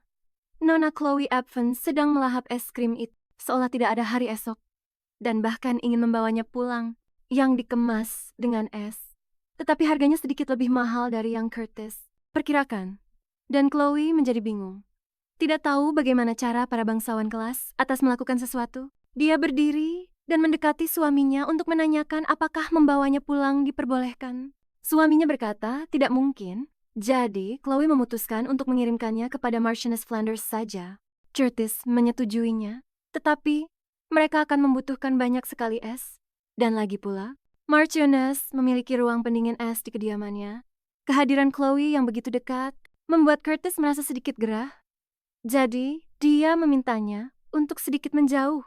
Gadis itu mengira itu karena tidak sopan berbicara sambil berdiri, tetapi itu karena alasan yang sama sekali berbeda. Selain itu, dia berpikir, mungkin suaminya tidak suka parfum yang dipakaikan Julia padanya. Curtis membenarkannya, yang membuat Chloe sangat kesal, mengingat pria itu baru saja tidur seranjang dengannya belum lama ini. Chloe sangat senang telah mengirim es krim itu karena Marchioness sekarang bisa benar-benar menikmatinya. Curtis kagum dengan betapa pekanya Chloe, yang mengirimkan banyak es bersama dengan es krimnya. Para penjual perhiasan juga terus berterima kasih padanya. Semua karena pesanan mereka. Sang Archduke memerintahkan agar Chloe mendapatkan semua perhiasan yang disentuhnya. Mereka menjual separuh dari koleksi Nona Camille, bahkan koleksi pribadinya. Chloe terlihat seperti tidak senang, meskipun dia mengatakan sebaliknya, dan bahwa dia menyukai semuanya. Curtis hanya menggodanya, mencoba mencari tahu apakah Chloe tertarik padanya. Dan sang Archduchess membuatnya sangat jelas bahwa dia tidak menyukainya. Setelah selesai, mereka pergi untuk membeli pakaian yang layak, kali ini sesuai standarnya. Kali ini, dia akan menunjukkan pada Archduke Curtis Schönberg seperti apa kemewahan yang sebenarnya. Untuk alas kaki, dia menginginkan sepatu bot yang benar-benar nyaman. Dan dia memilih kulit babi untuk lapisannya. Dia melewatkan topi bertepi lebar. Sebagai gantinya, memilih visor pendek dan hiasan yang sederhana. Setelah memesan semuanya persis seperti yang dia inginkan, Chloe terlihat tidak lagi begitu pendiam dan bingung seperti sebelumnya. Di toko perhiasan, dia sering memesan pakaian untuk Leah dan Iris. Tapi tidak seperti mereka. Dia biasanya hanya mengenakan seragam militernya. Chloe menjelaskan bahwa karena masa-masa sulit keluarganya, Iris telah ditolak oleh banyak sekolah. Jadi dia setidaknya harus berpakaian dengan layak, agar dia tidak terlalu banyak dicemooh. Dan saat itulah Curtis memutuskan untuk menyarankan Chloe menyewa guru privat. Chloe membalas bahwa biasanya kerabat dari seorang wanita yang sudah menikah tidak tinggal di tempat barunya. Meskipun dengan gaji 40.000, dia bisa memberi mereka makan, memberi mereka pakaian, memberi mereka sepatu, membesarkan mereka, dan masih bisa mengeluarkan sejumlah uang yang layak untuk mendandani mereka. Melihat kain yang indah di tangan Chloe, sang Archduke memutuskan untuk membelikannya juga. Karena berpikir itu sangat cocok untuknya, bagaimanapun juga. Meskipun dia biasanya gagah dengan seragam militernya, dia sebenarnya menikmati acara belanja ini. Kemungkinan besar, saat dia memesan pakaian untuk saudara-saudaranya, dia sedang memikirkan Tentang apa yang terlihat bagus untuknya, dan apa yang paling dia sukai, pikir Curtis. Chloe mungkin tidak menyesal menyerahkan bagiannya, karena dia menjaga saudara-saudaranya. Melihatnya seperti ini, dia tahu membawanya ke sini adalah keputusan yang tepat. Chloe, yang senang karena berhasil menghabiskan begitu banyak uang, menunjukkan kwitansinya pada Curtis. Tapi dia sama sekali tidak terkejut, meskipun Chloe tahu dia telah menghabiskan jumlah yang gila. Curtis menyarankan agar dia membeli rumah juga. Chloe setuju, tapi dia melarang merobohkan rumah yang lama, karena dia sedang menunggu orang tuanya pulang. Orang tuanya yang tidak bertanggung jawab telah tinggal di luar negeri selama bertahun-tahun. Meskipun tidak ada perhiasan atau pakaian mewah di sana. Curtis berpikir, rumah keluarga sang Archduchess terlalu terbuka karena berada tepat di pinggir jalan. Tapi itu bukan hanya tentang orang tuanya. Chloe yakin akan menjadi lelucon jika dia akhirnya tinggal di sebuah rumah dari calon mantan suaminya setelah perceraian. Tapi Curtis begitu terpikat padanya, sehingga dia benar-benar lupa tentang rencana perpisahan mereka. Chloe, yang menatap dirinya di cermin, berpikir betapa tidak nyamannya perasaannya, meskipun itu indah dan mahal. Mungkin karena dia merasa itu bukan miliknya, sama seperti hal-hal lainnya. Chloe menatap dirinya di cermin begitu lama. Setelah selesai, mereka pergi untuk membeli pakaian yang layak, kali ini sesuai standarnya. Hingga pada satu titik dia berpikir itu tidak cocok untuknya. Padahal, itu terlihat luar biasa saat dia pakai, bahwa dia menatap dirinya di cermin terlalu lama. Chloe tidak percaya dengan pendengarannya. Bisakah pria ini benar-benar mengatakan sesuatu yang bisa membuatnya langsung berubah pikiran? Dia merasa aneh karena belum pernah mengenakan pakaian seperti itu sebelumnya. Tapi pakaian itu manis dan nyaman selama dia tidak memikirkan harganya. Kenyataannya, pakaian itu harganya selangit. Tapi bagi sang Archduke, itu hanyalah uang receh. Dia tidak akan pernah bisa terbiasa dengan ini. Karena semua ini bukan dirinya, kan? Lalu dia sadar bahwa dia bukanlah Archduchess sungguhan. Dan pernikahan mereka hanyalah sebuah pertunjukan. Dan suatu hari nanti, ketika dia meninggalkan panggung ini, dia akan kembali menjadi dirinya yang sebenarnya. Lalu Curtis akan ditinggal sendirian di panggung ini, dikelilingi oleh orang-orang yang haus akan kelanjutan sandiwara itu. Dia merasa aneh, karena belum pernah mengenakan pakaian seperti itu sebelumnya. Chloe mengamati Curtis, mencoba mencari tahu apa yang pria itu pikirkan saat berada di dekatnya. Tapi, bahkan jika dia sedang memikirkannya, wajah Curtis tidak menunjukkan ekspresi apapun. Dia tetap tenang seperti biasanya. Curtis meminta Chloe untuk berhenti berbicara dengan Letnan Dubois untuk sementara waktu. Dia tidak ingin Chloe, sebagai istrinya, memiliki hubungan sembarangan dengan pria lain. Itu hanya bisa berarti sang Archduke tidak sengaja mendengar percakapan mereka hari itu. Dan Chloe, yang ingin menghindari kesalahpahaman, menjelaskan bahwa dia dan sang Letnan hanyalah teman. Lalu Curtis membalas, mengatakan bahwa tidak ada yang namanya persahabatan antara seorang pria dan seorang wanita. Sementara itu, Agatha yang sedang putus asa, yang memikirkan kekasihnya, tidak bisa tenang karena dia sangat mencintainya. Mereka mencoba menenangkannya dengan mengingatkannya tentang ibunya yang bahkan tidak bisa tidur karena tidak mau menikah. Tapi Agatha tidak mau tenang, tidak peduli apa yang mereka katakan. Lagi pula, insomnia bisa diobati dengan obat. Tapi kau tidak bisa memperbaiki pernikahan sang Adipati Agung, bahkan dengan bantuan medis sekalipun. Agatha mengerti bahwa Chloe sama sekali tidak mencintai sang Adipati Agung. Dan itu bukan hanya sekadar tidak cinta, itu hampir seperti penghinaan. Penghinaan dari 3 tahun yang lalu, yang diingatkan oleh kakaknya, membuktikan bahwa pria itu tidak mencintainya. Gadis malang itu sangat kesal sehingga dia melompat keluar dari kereta dan lari, tanpa menoleh ke belakang. Mungkin kami seharusnya mengejar Agatha, tapi kami pikir lebih baik membiarkannya saja. Dia mungkin akan kembali saat lapar. Begitu dia kabur, dia membenci mereka semua, terutama kakaknya, karena mengungkit masalah 3 tahun lalu, dan ibunya yang tidak pernah mengerti perasaannya, dan terus memaksanya menikah. Wanita yang menikahi sang Adipati Agung itu, meskipun dia bahkan tidak menyukainya, dan bahkan Adipati Agung yang luar biasa ini sekarang. Dia paling membencinya dari semua orang. Dia tidak mau menikah dengan pria biasa, dari jalanan, dan dia terus mengatakannya sambil menangis saat berlari, menyebutkan semua keluh kesahnya di dalam kepala. Dia sadar dia tersesat dan tidak tahu harus pergi kemana. Dia hanya berjalan kemanapun matanya menuntunnya dan berakhir di tempat gelap yang tidak dikenal. Tempat itu terlihat sedikit berbahaya, tapi menarik, dan dia ingin berkeliling di gang-gang gelap itu. Di salah satu gang, dia tidak sengaja mendengar dua gelandangan berbicara, melakukan transaksi yang melibatkan semacam zat. Dia ketakutan dan ingin pulang, tapi di jalan, seorang wanita menarik perhatiannya.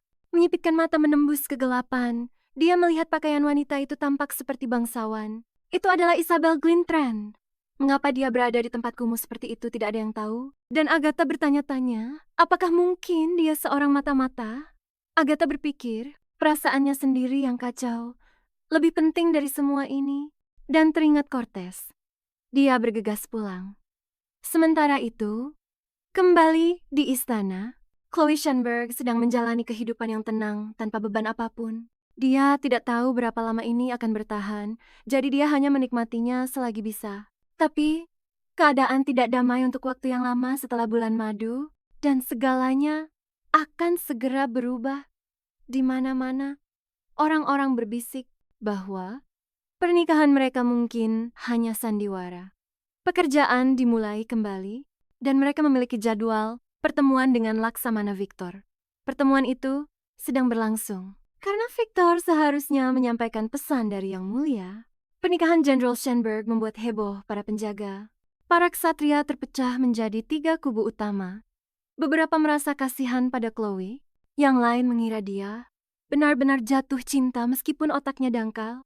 Dan kelompok terakhir, mereka pikir Chloe hanya mencoba untuk panjat sosial dengan mengincar gelar Archduchess.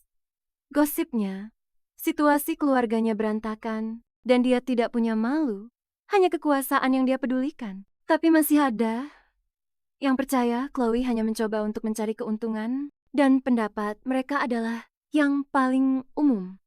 Semua orang langsung menutup mulut mereka saat pemimpin pasukan Du Bois masuk. Dia sudah mendengar banyak hal dan ingin tahu apa yang mereka bicarakan. Para ksatria mengatakan itu hanya lelucon, berharap mendapat keringanan. Tetapi pemimpin penjaga itu terkejut bahwa penjaga kerajaan membuat lelucon yang menghina Archduchess dan seorang anggota keluarga kerajaan. Dia mengancam akan memberitahu komandan pasukan ketiga tentang selera humor mereka yang lucu itu. Meskipun mereka sudah meminta maaf, mereka diperingatkan bahwa lain kali kehidupan mereka di pasukan penjaga tidak akan menyenangkan lagi. Semua orang berusaha untuk mengorek informasi tentang hubungan Chloe dan Curtis. Hinaan pun berterbangan, lelucon kotor datang dari segala arah.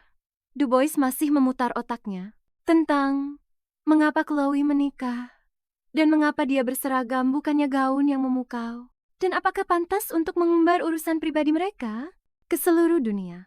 Hampir tidak bisa dipercaya dia memilih pria itu, dan sama sekali tidak dihormati olehnya. Sudah sering terjadi wanita menikah dengan pria brengsek. Karena tertipu, pikirnya, merasa iba pada Chloe, bahwa sebagai seorang ajudan yang selalu di sisi Curtis, dia tahu betapa kejamnya pria itu. Jadi mengapa Chloe memilihnya? Dia benar-benar tidak bisa mengerti. Mengatakan gadis itu main belakang dengan Curtis terasa tidak benar. Sejujurnya, Du Bois ingin bertanya pada Chloe, apakah dia baik-baik saja? Tapi dia takut. Meskipun mereka dekat, dia ingin Chloe terbuka tentang hubungan masa lalunya. Tetapi dia juga merasa seperti dijauhkan. Dan dia tidak tahu apakah itu sungguhan. Chloe begitu menjaga jarak. Itulah sebabnya dia bertingkah canggung dan tertutup. Dan sekarang dia menyesalinya. Terutama karena bahkan saat Agatha mengabaikan Chloe, dia tidak bisa berbuat apa-apa. Ketika pria bernama Cortez itu muncul seperti seorang satria berbaju zirah, Du Bois merasa seperti disingkirkan, menyuruh mereka untuk menjaga sikap. Sang Laksamana menunjukkan karena dia punya masalah pribadi yang ingin dibicarakan, tetapi mereka langsung mendudukkannya di meja. Ini tentang ibunya. Dia ingin mengundang Yang Mulia ke sebuah pertemuan.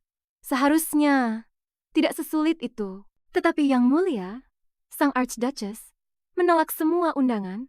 Jadi, Laksamana Victor seharusnya menyampaikan pesan dari Yang Mulia Raja. Mereka harus mengadakan pesta syukuran rumah baru. Pesta itu harus menjadi pesta syukuran yang sangat mewah, dengan semua bangsawan tingkat tinggi dan seluruh keluarga kerajaan. Dan Archduchess Chloe Shenberg harus mengaturnya. Karena sekarang dia juga bagian dari keluarga kerajaan. Ini menandai peringatan ke-28 tahun hubungan diplomatik Duchy dengan Glintran. Namun karena pertunangan antara Glintran dan Schönberg telah gagal, perjamuan harus berjalan lancar. Chloe menyarankan bangsawan kerajaan yang lebih berpengalaman darinya, tetapi yang satu sedang sakit flu parah dan yang lainnya, Marchioness dari Flanders, sibuk dengan tugas lain dari Yang Mulia Raja. Tidak ada gunanya berdebat tentang hal itu. Terasa tidak benar. Sejujurnya, Dubois ingin bertanya pada Chloe, apakah dia baik-baik saja? Tapi bukan itu intinya. Victor ingin mengingatkan mereka bahwa dialah yang memperkenalkan mereka dan membawa perwira Berg ke Angkatan Laut telah gagal. Perjamuan harus berjalan lancar. Chloe menyarankan bangsawan kerajaan yang lebih berpengalaman darinya. Mereka bersikap seolah-olah tidak tahan satu sama lain. Jika mereka akan memainkan permainan ini, seolah-olah dia tiba-tiba tidak penting lagi. Sarah datang. Singkatnya, Victor menyuruh mereka untuk bersikap profesional, tanpa alasan, dan mereka berjanji akan melakukannya.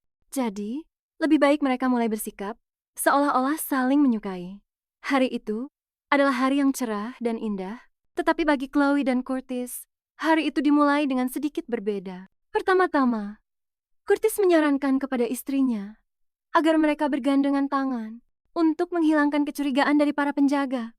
Tetapi sang Archduchess benar-benar tidak ingin melakukannya. Dan karena tidak punya pilihan lain, dia pun terpaksa setuju. Melihat mereka, orang-orang di sekitar berbisik tentang cinta mereka yang besar karena terlihat sangat meyakinkan.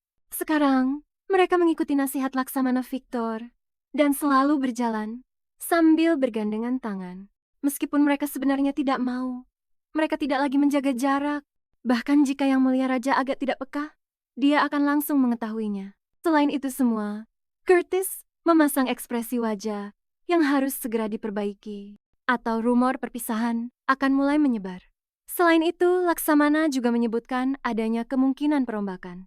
Yang Mulia Raja ingin menyingkirkan Chloe dari posisinya sebagai ajudan, tapi itu tidak akan berhasil. Yang Mulia Raja menggunakan semua kekuatan dan tipu muslihatnya untuk mencoba mewujudkannya. Tapi, pada akhirnya, dia gagal total dan kontrak yang mengikat itu, yang membayar sejumlah besar uang sebagai ganti karena tidak akan pernah bisa pergi, tidak mungkin untuk dilupakan. Sebelum Chloe muncul, mencari ajudan untuk Curtis adalah sebuah mimpi buruk. Laksamana bahkan mendapatkan stempel kerajaan. Stempel kerajaan tidak bisa diganggu-gugat, bahkan oleh raja sendiri. Jadi, untuk menyingkirkan Chloe, dibutuhkan persetujuan Curtis. Curtis sangat senang karena dia bisa menyusahkan raja. Chloe berpikir akan lebih pintar jika Curtis melepaskannya dan berpura-pura menuruti raja. Meskipun Curtis sebenarnya ingin melindunginya, Chloe berpikir langkah terbaik adalah menyerahkannya kepada raja, seperti melempar tulang, dan sementara itu, dia bisa diam-diam bersiap untuk langkah berikutnya. Sejak Chloe Albans menyandang nama Schönberg, dia telah bekerja sangat keras untuk memenuhi tanggung jawabnya. Chloe tahu persis apa yang dia hadapi. Dia sudah memikirkan setiap skenario yang mungkin terjadi, termasuk dipecat. Saat berjalan-jalan di sekitar kerajaan, Curtis tetap waspada. Rasanya seperti mereka sedang diawasi, tapi itu hanyalah para tukang kebun. Tidak ada ancaman di sana. Sebenarnya, sang Archduke telah menghindari para pembunuh bayaran sejak dia masih kecil. Jadi, dia punya indera keenam yang tajam untuk merasakan kehadiran orang lain. Dia juga tahu Chloe tidak sewaspada dirinya mengenai hal semacam itu. Lalu, saat salah satu pertengkaran mereka, Chloe memanggilnya Brigadir Jenderal. Padahal dia tidak pernah memanggilnya seperti itu. Itu adalah pengingat akan klausul 3 dari kontrak pernikahan mereka, yang menyatakan bahwa Curtis harus selalu mematuhinya. Curtis merasa seolah-olah Chloe menyebutnya sampah. Dan dia benci karena Chloe mengatakannya di depan orang lain. Dia tahu dia telah berbuat salah dan ingin meminta maaf. Tetapi Curtis, yang tahu bahwa letnan itu bukanlah orang yang paling cerdas, bisa mengerti alasan di baliknya. Berada di tengah-tengah istana, seharusnya dia menjaga mulutnya. Dan dia tahu itu. Tapi kepribadiannya tidak mengizinkannya untuk bersikap terlalu sopan. Dia tidak bisa menahannya. Rasanya jika kau membunuh kepribadiannya, dia juga akan mati. Karena dia selalu melakukan apapun yang dia mau. Jadi lebih baik dia langsung menyingkirkan lawannya tanpa pikir panjang. Di jantung kerajaan, rasanya seluruh dunia sedang menyaksikan Archduchess tercinta bangkit kembali. Bagi Curtis Schönberg, Chloe seperti seorang perwira atasan. Dan dia menghormatinya karena hal itu. Bagi Chloe, itu adalah syarat pernikahan. Dan dia sangat yakin tentang itu. Dia memerintahkannya untuk maju 2 langkah, membawanya lebih dekat padanya. Meskipun pria itu lebih patuh dari yang dia duga. Sekarang, dia harus mendongak untuk menatapnya. Dan itu menyebalkan. Jadi, dia menyarankannya untuk duduk di bangku terdekat. Dan dia memulai percakapan. Dia bertanya, sudah berapa lama pria itu mengabdi? Dan dia menjawab, sudah mengabdi selama 12 tahun. Atau lebih tepatnya, ini adalah tahun ke-12-nya.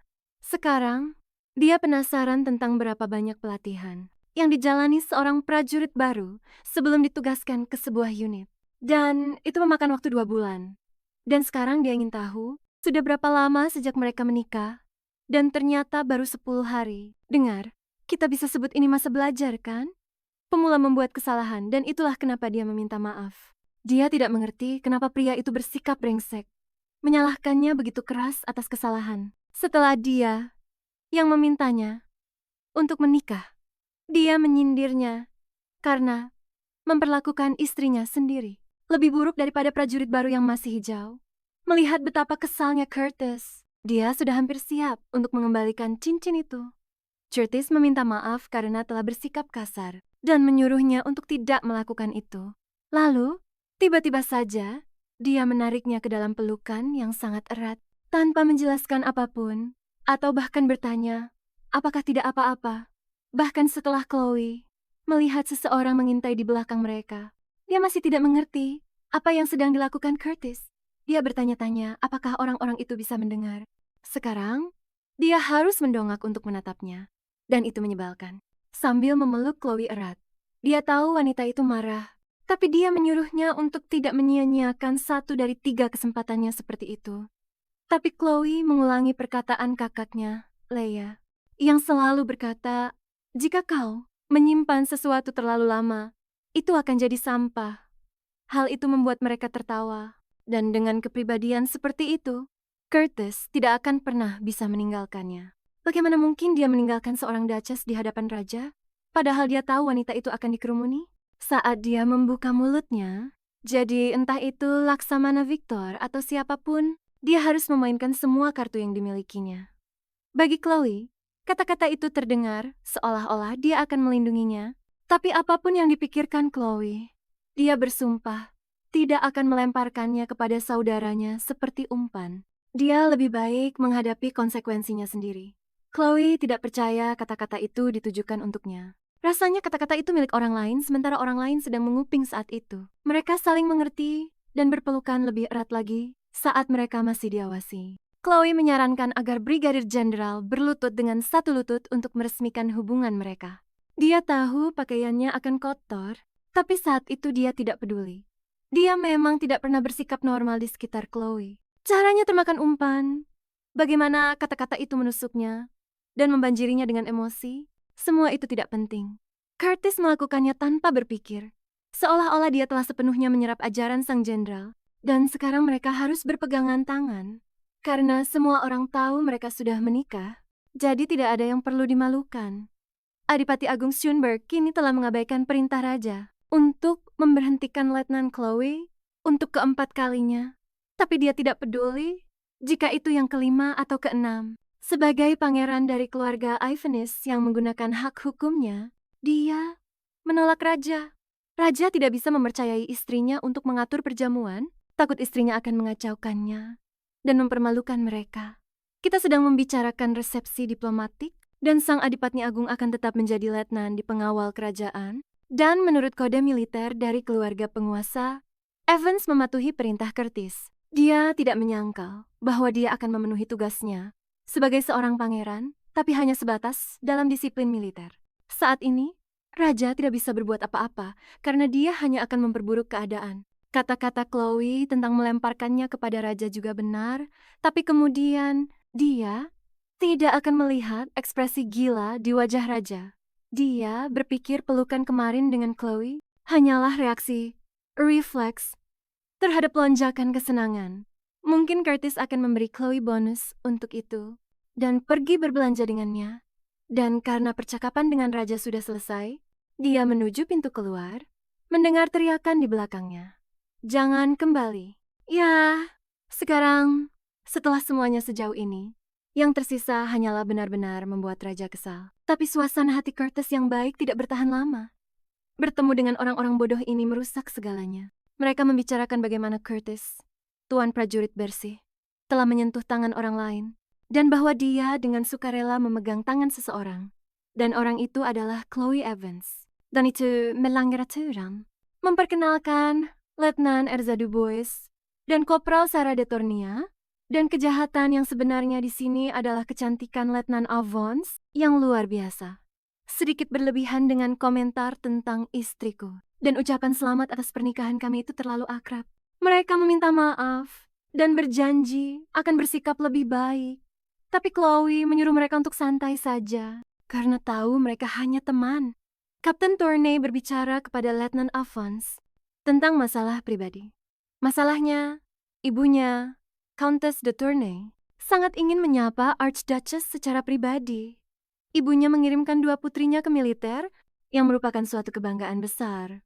Dan Archduke ingin mengunjunginya, bahkan walau hanya sebentar.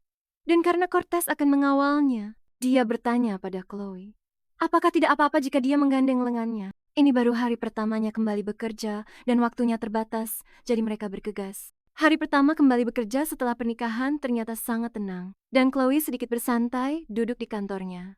Dia senang karena semuanya berjalan sesuai harapan. Satu-satunya pertanyaan adalah, kapan Ursa akan tenang? Tetapi fokusnya yang santai terganggu oleh tamu tak diundang. Percakapan mereka dimulai dengan perkataannya bahwa kantor Archduchess terlihat sangat tidak pantas. Itu adalah Madame Bring, seorang ajudan yang dipilih sendiri oleh raja karena berpikir dia akan menjadi pengaruh yang baik dan mengawasi Chloe. Dia benar-benar benci ruang kerja seorang bangsawan terlihat begitu tidak profesional. Dia menjelaskan bahwa dia ada di sana atas perintah raja mengenai resepsi besar yang sedang dipersiapkan semua orang. Dia mengklaim bahwa karena Chloe tidak kehilangan gelarnya, mendapatkan bantuan dari keluarga kerajaan itu bisa dibilang rumit. Madame Brin segera mulai memerintah di kantor Archduke dan langsung ditegur karenanya. Wanita menyebalkan itu mencoba membenarkan dirinya, tidak melihat ada yang salah dengan menyarankan pengantin baru untuk bersantai. Chloe menawarinya kamar wanita, tetapi dia pikir itu terlalu sempit dan tidak cocok untuk wanita yang lebih tua. Archduchess mengerti mengapa dia harus mengambil risiko untuk si biang keladi dari kerajaan ini bersikap baik dan setuju, karena rupanya menyarankan mereka duduk di tempat tidur itu benar-benar tidak bisa diterima bagi Madame Bring. Jadi Chloe menawarkan untuk membantunya sambil berdiri, tetapi bahkan itu pun bagi Madame tampak lebih buruk daripada memperlakukannya seperti seorang pelayan. Chloe mengira dia berhadapan dengan seseorang yang punya pendirian, tapi ternyata Bring hanyalah seorang nenek tua tukang gosip. Bring juga tidak habis pikir kenapa gadis itu dan sang Archduke menolak kebaikan hati raja. Nyonya itu terus mengoceh tentang segalanya. Chloe hanya mengabaikannya dan mulai bekerja. Karena tampaknya, si nenek tua itu belum selesai bicara. Dan Bring menganggap Chloe bersikap tidak sopan karena tidak mendengarkan dan hanya bersikap baik pada gadis itu. Karena sang raja. Keluarga Chloe baru saja mendapatkan gelar mereka. Jadi dia tidak pernah harus merencanakan atau bahkan menghadiri acara seperti ini. Jadi dia harus bertanya pada Bring bagaimana acara seperti ini biasanya berjalan. Nyonya Bring menganggap pertanyaan itu sebagai lelucon, tapi bahkan resepsi pernikahan setelah pertunangan adalah yang pertama bagi Chloe. Bring menyebut pengakuan Chloe sebagai aib, karena gadis itu berada di urutan ketiga dalam hierarki istana. Chloe tidak menganggapnya sebagai aib, tapi nyonya itu menjelaskan bahwa status tinggi datang dengan ekspektasi yang tinggi. Bagaimanapun juga, seorang penguasa harus tahu segalanya. Dan tidak mengetahui banyak hal adalah sesuatu yang sangat memalukan. Itulah kenapa dia menanyakan semua pertanyaan ini sekarang. Karena Yang Mulia mengirim nyonya itu untuk membantunya dan memenuhi ekspektasi raja. Mulai sekarang, Nyonya itu harus mengubah Chloe menjadi penguasa sejati. Meskipun itu akan sangat sulit. Kenapa gadis itu dan sang Archduke menolak kebaikan hati raja? Para petinggi tidak harus terjebak dalam setiap detail kecil sendirian. Mereka adalah orang-orang penting dan tak tergantikan. Dan mereka hanya berurusan dengan hal-hal penting dan tak tergantikan. Sederhananya, hal-hal kecil bisa dilimpahkan kepada para bawahan saat dia membuka mulutnya. Jadi entah itu Laksamana Victor atau siapapun, dan Chloe David Burke seharusnya yang memimpinnya. Tapi masalahnya adalah menangani semuanya dari awal hingga akhir tidak lagi pantas untuk seseorang dengan kedudukan setinggi itu. Intinya, detail seperti belajar cara mengatur perjamuan sekarang menjadi tanggung jawab Nyonya Bring. Pelatihan dimulai, dan yang pertama-tama harus menentukan tujuan pesta dan siapa saja yang mutlak harus hadir. Pesta ini merayakan 28 tahun hubungan diplomatik dengan Glintran. Daftar tamunya termasuk delegasi Glintran dan siapapun yang terhubung dengan negara itu dari para petinggi lokal kita. Seperti Countess Aina dan suaminya, Baron LeBlanc, Viscount Fleur, dan istrinya. Untuk keluarga Rihanna dan Baron Wars, kita harus mengirimkan tulisan tangan undangan kepada para VIP khusus yang ada di daftar ini. Undangan itu harus berisi kata-kata yang menyentuh tentang perayaan ulang tahun ke-28 dan semuanya harus ditulis tangan. Ini akan sulit karena satu-satunya tulisan tangan yang dia kuasai. Ini akan sulit karena satu-satunya tulisan tangan yang dia kuasai tidak akan ada yang menyadarinya. Dan dia harus menghafal semua wajah para bangsawan ini. Lagi pula dia sudah mempelajari semua nama mereka sebelum pernikahan. Sekarang, Chloe perlu belajar cara menyapa para bangsawan asing ini dengan benar. Pertama-tama, punggungmu harus tetap lurus. Jangan membungkuk di bagian tulang belakang atau punggung bawah. Kaki kiri tetap di belakang, hanya tekuk lutut kananmu. Chloe sangat terkesan. Nyonya Bring benar-benar ahli dalam membungkuk hormat. Chloe menerima. Nyonya Bring benar-benar ahli dalam membungkuk hormat. Chloe menerima. Chloe yakin kalau dia menulis semuanya dengan tangan, dia sangat terpesona. Dia pikir pria itu hampir seperti malaikat.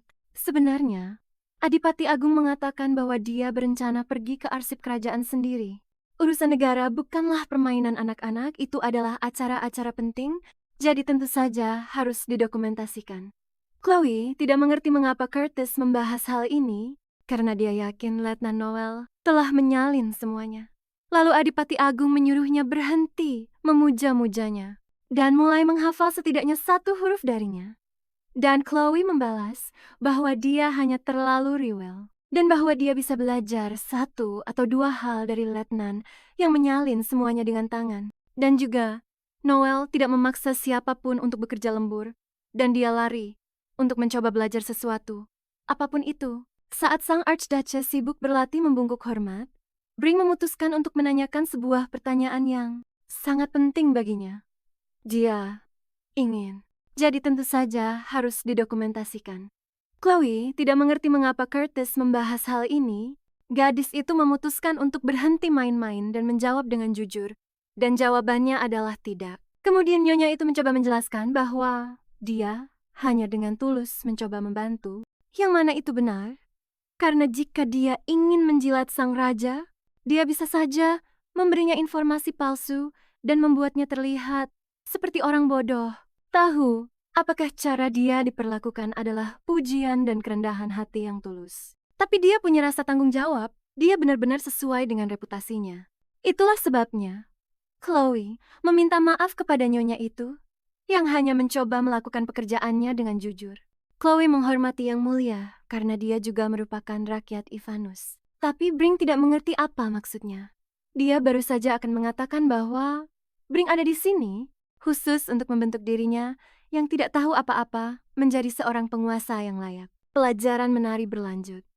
Dan untuk seorang pemula, dia sebenarnya melakukannya dengan cukup baik. Chloe sedang bertugas dan kekurangan waktu.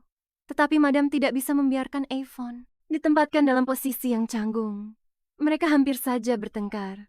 Dan karena situasinya memanas, gadis itu menyalahkan segalanya pada sang Archduke dan menyuruhnya untuk membicarakannya langsung dengan sang Archduke, bukan dengannya. Tetapi Yang Mulia Curtis sedang berusaha sekuat tenaga untuk menghindari skandal apapun pada saat itu. Madam menjelaskan bahwa kemarin sore, dia secara pribadi mengambil protokol untuk upacara penyambutan dari arsip kerajaan. Jelas sekali bahwa letnan itu sama sekali tidak menyiapkan catatan ini. Dan kemunculan Noel atas perintah Duke adalah bukti bahwa sang jenderal tidak menyangka Chloe akan bertindak sejauh itu dengan menuduhnya melakukan aib, tetapi dia mengakui bagian tanggung jawabnya. Sang Archduchess tahu dia telah mendengar semuanya, tetapi dia tidak mengerti mengapa. Dia selalu muncul di saat-saat paling genting sebelum perjamuan diplomatik dimulai. Pertemuan Eleanor tetap harus dilaksanakan, dan waktu hampir habis. Chloe tidak punya suara dalam semua ini. Mereka hanya menggunakan waktu dinas untuk melatih sang Archduchess. Hari untuk memamerkan hasil karya Madame Bring datang lebih cepat dari yang diperkirakan siapapun. Hari ini adalah pertemuan Eleanor dan debut resmi Chloe. Yang Mulia telah tiba. Mereka memberinya kursi utama di meja. Salah satu tamunya adalah Letnan Theodore de Tonnerre, kakak perempuan Sarah Tonnerre. Dia bertempur di bawah Curtis. Tempatnya di aula sudah siap, dan pertemuan dimulai begitu dia duduk. Jadi dengan absennya Marquis of Flanders, dia akan menempati kursi paling terhormat. Dan di kejauhan, ada teman lama sang Archduchess dari Angkatan Laut dan sahabatnya, Laura Legaultier. Chloe, sudah lama sekali. Dia bertanya pada Chloe, apakah dia masih mengingatnya? Dan sangat senang, karena sahabatnya itu tidak melupakannya. Dia berhenti dari dinas, menikah, dan menjadi bagian dari keluarga Viscount Gautier, mendedikasikan dirinya sepenuhnya untuk rumah tangganya. Tetapi suaminya berpikir tinggal di rumah saja tidak baik untuknya, dan menyarankan agar dia melihat-lihat pertemuan mereka. Mereka adalah teman yang sangat dekat. Mereka bahkan mendaftar ke Angkatan Laut bersama demi uang, dan para gadis itu pun setuju. Mereka akan tetap menjaga persahabatan mereka tetap kuat, dan setelah berterima kasih padanya, Laura hanya menyebut nama depannya. Hal yang tidak lazim dilakukan di militer. Letnan Chloe merasa Laura tidak seharusnya bersikap begitu akrab. Karena di militer, kau harus menggunakan pangkat. Tetapi Nyonya Bring menjelaskan, dia berhenti dari dinas, menikah, dan menjadi bagian dari keluarga Viscount Gautier, melainkan Archduchess Berg. Dan jika ada yang tidak menghormatinya, itu bukan hanya menjadi tantangan bagi keluarganya, bahwa keadaan berbeda di pertemuan Eleanor. Dan di sana dia bukanlah seorang letnan senior. Dia ada di sana bukan hanya untuk mendukung sang Archduchess, tetapi juga demi kemuliaan Evans. Jadi, Chloe juga tidak seharusnya mengandalkan hubungan pribadi jika dia memiliki tugas sepenting ini. Tetapi juga penghinaan bagi keluarga kerajaan. Chloe mengerti bahwa hari ini dia mencoba untuk bersikap tidak memihak dan adil tanpa menjadi terlalu akrab. Dan Laura, sahabatnya, mengerti makna yang dalam di balik kata-kata yang mulia dan tidak membantah, berharap Chloe akan mengerti keinginannya untuk membantu, bahkan jika itu hanya karena persahabatan lama mereka. Seseorang menyarankan agar Lady Velveteen mengambil alih persiapan makanan. Karena dia berpengalaman, ditambah lagi, mereka harus mengatur penugasan para staf, dan semua itu terasa terlalu berat bagi Chloe. Dia berpikir jika bukan karena Theodora, segalanya bisa benar-benar kacau, dan mungkin Theodora lah yang seharusnya menjadi Archduchess. Chloe hanya perlu mengambil keputusan, dan dia merasa semua orang bekerja terlalu keras karena dirinya. Idealnya, istri pangeran, atau Markis dari Flanders yang seharusnya menangani ini. Tapi entah, apakah sang putri akan datang ke perjamuan? Resepsinya semakin dekat, daftar tamunya terasa sangat panjang, dan dia harus menyapa setiap orang yang ada di daftar itu. Kemampuan bersosialisasi sangatlah penting, dan jika Yang Mulia kesulitan, orang-orang dari majelis berjanji untuk membantunya. Lady Montpensier juga ada di pertemuan itu, dan dia terus mencoba memancing emosi Chloe. Pertemuan itu berlangsung lama, dan Lady Avon serta Crayon harus memilih perabotan, sementara yang lain akan mendekorasi aula. Orang-orang dari majelis berjanji untuk membantunya. Lady Montpensier juga ada di pertemuan itu. Chloe, bersama teman-temannya Laura dan Theodora, mulai memilih peralatan makan sambil memperhatikan warnanya. Mereka membicarakan bagaimana mendiang ratu. Pernikahan Mildred dengan raja sebelumnya membuatnya mustahil untuk menjalin koneksi tertentu. Dan karena mendiang ratu telah meninggal dunia, mereka khawatir peralatan makan berwarna putih akan diasosiasikan dengan kematian. Bagi Chloe, warna putih identik dengan gaun pengantin sang ratu. Tapi kemungkinan besar raja tidak akan menyetujui warna putih. Dan karena Nyonya Agung berasal dari armada, mereka memutuskan untuk melihat peralatan makan berwarna biru untuk menonjolkan pengaruh armada. Chloe merasa kehidupan para bangsawan sangat melelahkan sambil memperhatikan warnanya. Mereka membicarakan bagaimana mendiang ratu sambil memperhatikan warnanya. Mereka membicarakan bagaimana mendiang ratu. Pembagian tugas selesai, dan semua orang menuju ke pos mereka masing-masing. Dia memang membantu, tapi tanpa kehangatan sedikit pun. Bukan hanya karena dia tidak mau terlibat dalam drama sosial, tapi ada alasan lain yang lebih dari itu. Lamunannya buyar oleh Madame Brin, yang mengatakan bahwa Yang Mulia Archduke dan Sang Archduke bertanya apa yang sedang ia pikirkan. Dan Chloe menjawab, dan harus mengantarnya secara pribadi. Archduke sendiri langsung masuk, tidak menyapa siapapun, dan langsung menuju Chloe tanpa memedulikan orang lain. Dia menyuruhnya ikut, dan Chloe sangat senang karena dia sudah sangat lelah. Dia tidak mau tinggal di sana 1 menit pun lagi.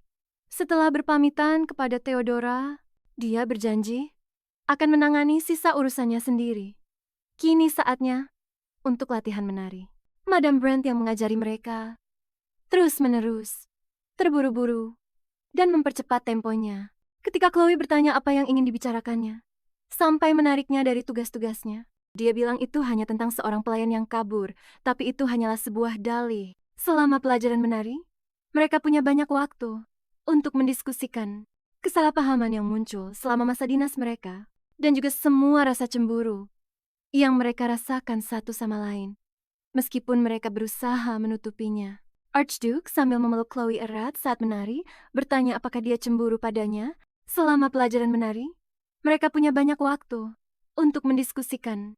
Selama pelajaran menari, mereka punya banyak waktu untuk mendiskusikan. Dan Chloe menjawab tidak.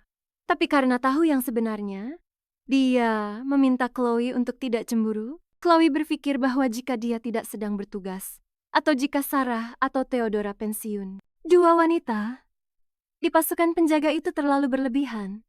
Bahkan untuknya, bahwa pelayan yang kabur itu telah diperlakukan dengan buruk. Saat dia sendirian, dia telah melewati puluhan ajudan, dan dengan perlakuan seperti itu, masalah pasti akan meledak pada akhirnya. Datang untuk menemuinya. Sepertinya, Archduke membawa pesan mendesak untuknya. Chloe, tersandung-sandung gaunnya yang luar biasa besar itu. Nyonya itu tidak membiarkan mereka berbicara lama dan terus-menerus mendesak mereka.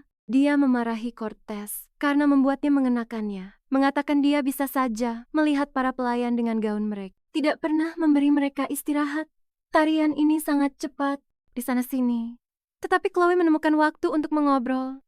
Dan kali ini, dia penasaran tentang apa yang dibicarakan oleh Sang Archduke dan Tournier tempo hari. Tarian terus berlanjut, begitu pula percakapan mereka, seperti tentang bagaimana Nyonya Dubois sedang tidak enak badan dan bagaimana putranya benar-benar bodoh karena membiarkan wanitanya direbut, meninggalkannya sendirian. Sang Archduke bertanya padanya, apakah ada yang pernah menipunya dan menyuruhnya untuk benar-benar memikirkannya? Dan menjawab dengan jujur. Cortez bertanya karena cemburu, karena setiap kali dia melihat pria itu dan cara dia menatap Chloe, itu membuatnya gila. Dia bahkan bertanya-tanya, apakah ada sesuatu di balik seluruh urusan itu? Dengan kotak-kotak manisan itu dari yang terlihat. Bahkan jika Chloe tidak bersalah, siapa yang tahu apa yang sebenarnya dipikirkan pria itu? Dan dia membalas bahwa jika dia punya otak, dia tidak akan menikahinya sejak awal. Dan dia seharusnya bersyukur. Oh, dia begitu bodoh. Cortez terpukau oleh setiap kata yang diucapkan Sang Archduchess. Itu seperti sebuah mahakarya. Dan siapapun yang memilihnya adalah seorang jenius sejati. Persiapan di aula sedang berjalan lancar. Para gadis sedang menyelesaikan menata meja. Laura, yang tahu bahwa Tournier termasuk dalam resimen Angkatan Darat ke-8, bertanya-tanya, mengapa dia tidak berada di sektor A? Ternyata dia hanya sementara. ditugaskan ke resimen itu. Setelah menerima perintah untuk menjaga seorang VIP. Saat dia menata piring, Letnan Turnier sangat tidak menyukai piring biru itu. Dia pikir piring-piring itu terlihat terlalu kaku, dan karena prajurit seharusnya banyak akal, Laura menyarankan untuk menukarnya dengan piring berwarna lain. Gadis-gadis itu lelah dan memutuskan untuk beristirahat, saling berbagi cerita luar biasa mereka. Nyonya Monpes menyela obrolan mereka, menganggapnya tidak pantas dan merupakan penghinaan bagi nama Yang Mulia Berg. Padahal tidak ada yang mencoba menghina namanya. Nyonya Montpezat, seperti biasa, benar-benar salah paham. Dia tidak pernah menyangka Montpezat akan membela kepentingan Archduchess dengan begitu gigih. Nyonya itu sendiri tidak mengerti mengapa dia membela wanita yang telah merebut Archduke darinya. Tetapi Archduchess pernah merasa kasihan pada Montpezat, ikut merasakan kesedihan atas air matanya, dan hal itu masih membebani hati nuraninya. Montpezat berkata bahwa jika Laura adalah bagian dari lingkaran Eleanor, dia harus memberikan contoh yang baik demi nama baik kerajaan. Theodora memotong pembicaraan, melarang mereka membicarakan orang yang tidak ada di sana. Waktu istirahat telah selesai, dan mereka kembali bekerja. Semuanya kelelahan, dan berharap resepsi itu segera berakhir. Archduchess masih harus menjalani sebuah upacara, tetapi pertama-tama, mereka harus menunggu Markis dari Flanders. Letnan Turnier, yang duduk di kantornya, menulis di jurnalnya bahwa cuaca di luar cerah, tetapi hatinya terasa berat. Dia telah bertugas melindungi Duchess Glintran selama 2 minggu sekarang. Tiba-tiba, seseorang menerobos masuk ke kantor dengan berita bahwa Duchess Glintran telah menghilang lagi. Padahal dia bukan seorang pembunuh bayaran, hanya seorang bangsawan biasa, dan sang letnan tidak habis pikir dari mana dia mendapatkan keahlian seperti itu. Sekarang dia menyelinap melewati keamanan seperti hantu. Padahal sebelumnya, dia akan tersesat di taman dan menggunakannya sebagai alasan untuk kabur. Kemarin lusa, dia sedang mencari toilet dan tertinggal, lalu menghilang sepenuhnya. Dan kemarin, dia merasa sangat tidak enak karena merepotkan tentara dengan barang-barangnya sehingga dia menghilang lagi setelah itu. Dia sudah kabur ratusan kali dengan segala macam alasan konyol. Dan hari ini dia pergi ke suatu tempat juga. Tidak ada yang mengerti bagaimana dia berhasil melarikan diri, dan waktu pelariannya sama sekali tidak dapat diprediksi. Saraftanya sudah tegang. Dia putus asa. Dan ketika dia menemukan Glintran, dia memperingatkannya bahwa dia adalah seorang tersangka spionase. Tapi sebagai tanggapan, Duchess Glintran menjadi semakin ahli dalam aksi menghilangnya. Bahkan sang raja mengabaikannya dan menyuruhnya untuk membiarkannya saja. Karena seorang wanita yang sedang mengatasi putus cinta perlu menenangkan hatinya. Dan kemudian Letnan Turnier mendapat kabar bahwa Duchess Glintran telah ditemukan. Semua orang benar-benar terkejut ketika mereka mengetahuinya. Sang Duchess sedang bersama sang raja. Sang raja memanggil Letnan Thorndyke, mengatakan bahwa Archduke Berg yang seharusnya berjuang untuk negara telah menunjukkan sifat aslinya. Dan karena dia juga bagian dari lingkaran Eleanor, dia ingin Tournai mengawasi sang Archduchess. Dia benci diperlakukan seperti ini, menyadari bahwa mungkin semua ini terjadi karena kejadian kemarin. Kemarin, dia dan saudara perempuannya sedang asyik mengobrol tentang pertemuannya dengan sang Archduke dan undangan untuk mengunjungi mereka kapanpun dia ada waktu luang. Segalanya menjadi sangat kacau, sehingga dia berencana untuk menulis banyak hal di buku hariannya. Hari ini, pada perayaan ulang tahun yang ke-28 ini, Chloe akan secara resmi melakukan debutnya di kalangan masyarakat kelas atas. Itu adalah pesta dansa musim panas yang indah, dan segalanya terasa begitu romantis. Semua orang sangat senang. Orang-orang berbisik sinis bahwa Yang Mulia Raja mengirim Madame Bring kepada Archduchess Chloe untuk mendidiknya. Pesta dansa itu diatur dengan sempurna, tapi itu semua berkat Eleanor. Dan apapun yang kau katakan, sang raja sangat berbelas kasih karena beliau mencegah bencana total. Nah, lihat siapa yang akhirnya berkenan menunjukkan kehadirannya. Yang Mulia Archduchess. Semua orang-orang penting berkerumun di sekelilingnya, mencoba untuk berkenalan dan merayunya dengan pujian. Mereka bilang suaminya sangat sempurna, sehingga dia seolah tidak terlihat. Mungkin itu sebabnya suaminya dalam kondisi yang begitu prima. Chloe mendengar pujian sekaligus komentar sinis hari itu. Tapi dia tidak punya tenaga untuk memedulikan mereka. Yang terpenting dia ingin makan Dan meskipun dia hanya seorang Archduchess sementara, dia akan menikmati semua keuntungannya selagi bisa. Dia sangat lapar sehingga dia terlalu asyik mencicipi makanan. Chloe tidak suka dengan sarkasme sang Archduke. Maksudku, setahunya, makan bukanlah hal yang melanggar aturan bagi para Archduchess. Dan saat semua orang berpura-pura mendengarkannya, dia memanfaatkan momen itu untuk berbagi pemikirannya dengan Curtis. Dia memberitahunya bagaimana dia berharap untuk kehidupan yang sedikit lebih tenang setelah menikah, dan untuk menjaga harapan itu tetap hidup, dia perlu melakukan sesuatu terkait fakta bahwa dia bekerja lebih banyak dan mendapatkan waktu makan yang lebih sedikit. Mendengar itu, semua orang yang hadir menyebut mereka seperti duo komedi. Lalu Chloe berbicara kepada para tamu, memberitahu mereka bagaimana Curtis telah membuat hidupnya sulit. Meskipun rumor tentang hal itu sudah beredar cukup lama, dan bahkan bocor ke media. Meskipun pengawal kerajaan terkenal dengan ketegasannya, setidaknya ada satu keuntungan. Mereka memberimu makan dengan baik dan teratur. Tapi sekarang, setelah dia menjadi seorang Archduchess, dia bahkan tidak punya waktu untuk makan. Dan itu sudah keterlaluan baginya. Dia mengakui bahwa jika bukan karena para wanita dari Majelis Eleanor, dia pasti akan berada dalam masalah besar. Mereka mendukungnya selama periode paling kacau, membantunya mengatasi semuanya. Dan sekarang, pesta dansa itu tampaknya akan menjadi sukses besar. Melihat pesta dansa itu, Chloe tidak bisa menahan rasa terima kasihnya. Ini adalah berkat dari Naga Agung, Ayah Benares, dan Gran Asade. Mereka semua sangat senang membantu Yang Mulia. Dan Chloe menyukai reaksi mereka. Dan sekarang, untuk memperkuat citra kesuksesannya, yang tersisa hanyalah mendengarkan semua orang ini. Sekarang setelah dia menjadi Archduchess dan tuan rumah pesta dansa, tidak ada jalan untuk kabur. Dan dia harus memberikan giliran pada semua orang. Chloe harus menunjukkan pesonanya habis-habisan hari ini, di depan semua orang ini. Yang Mulia, Count Oren, senang bertemu dengannya. Chloe mengenalnya. Dia mengawasi tambang di selatan. Dan basa-basi sosial ini terasa seperti berlangsung selamanya. Curtis khawatir dengan istrinya dan menawarkan untuk membawakannya buah. Meskipun Chloe berpikir baru-baru ini pria itu mengomelinya karena makan berlebihan, suasana kerajaan benar-benar kacau, dan obrolan tanpa henti yang ditujukan kepada Archduke dan Chloe seolah tak kunjung berhenti. Lelah dan kelaparan, Chloe tidak menolak apapun, baik buah yang manis maupun keju. Dia sudah berada di ambang batasnya. Akhirnya, Yang Mulia Raja tiba, tapi dia bersama Duchess Glintran. Mereka berjalan sambil bergandengan tangan.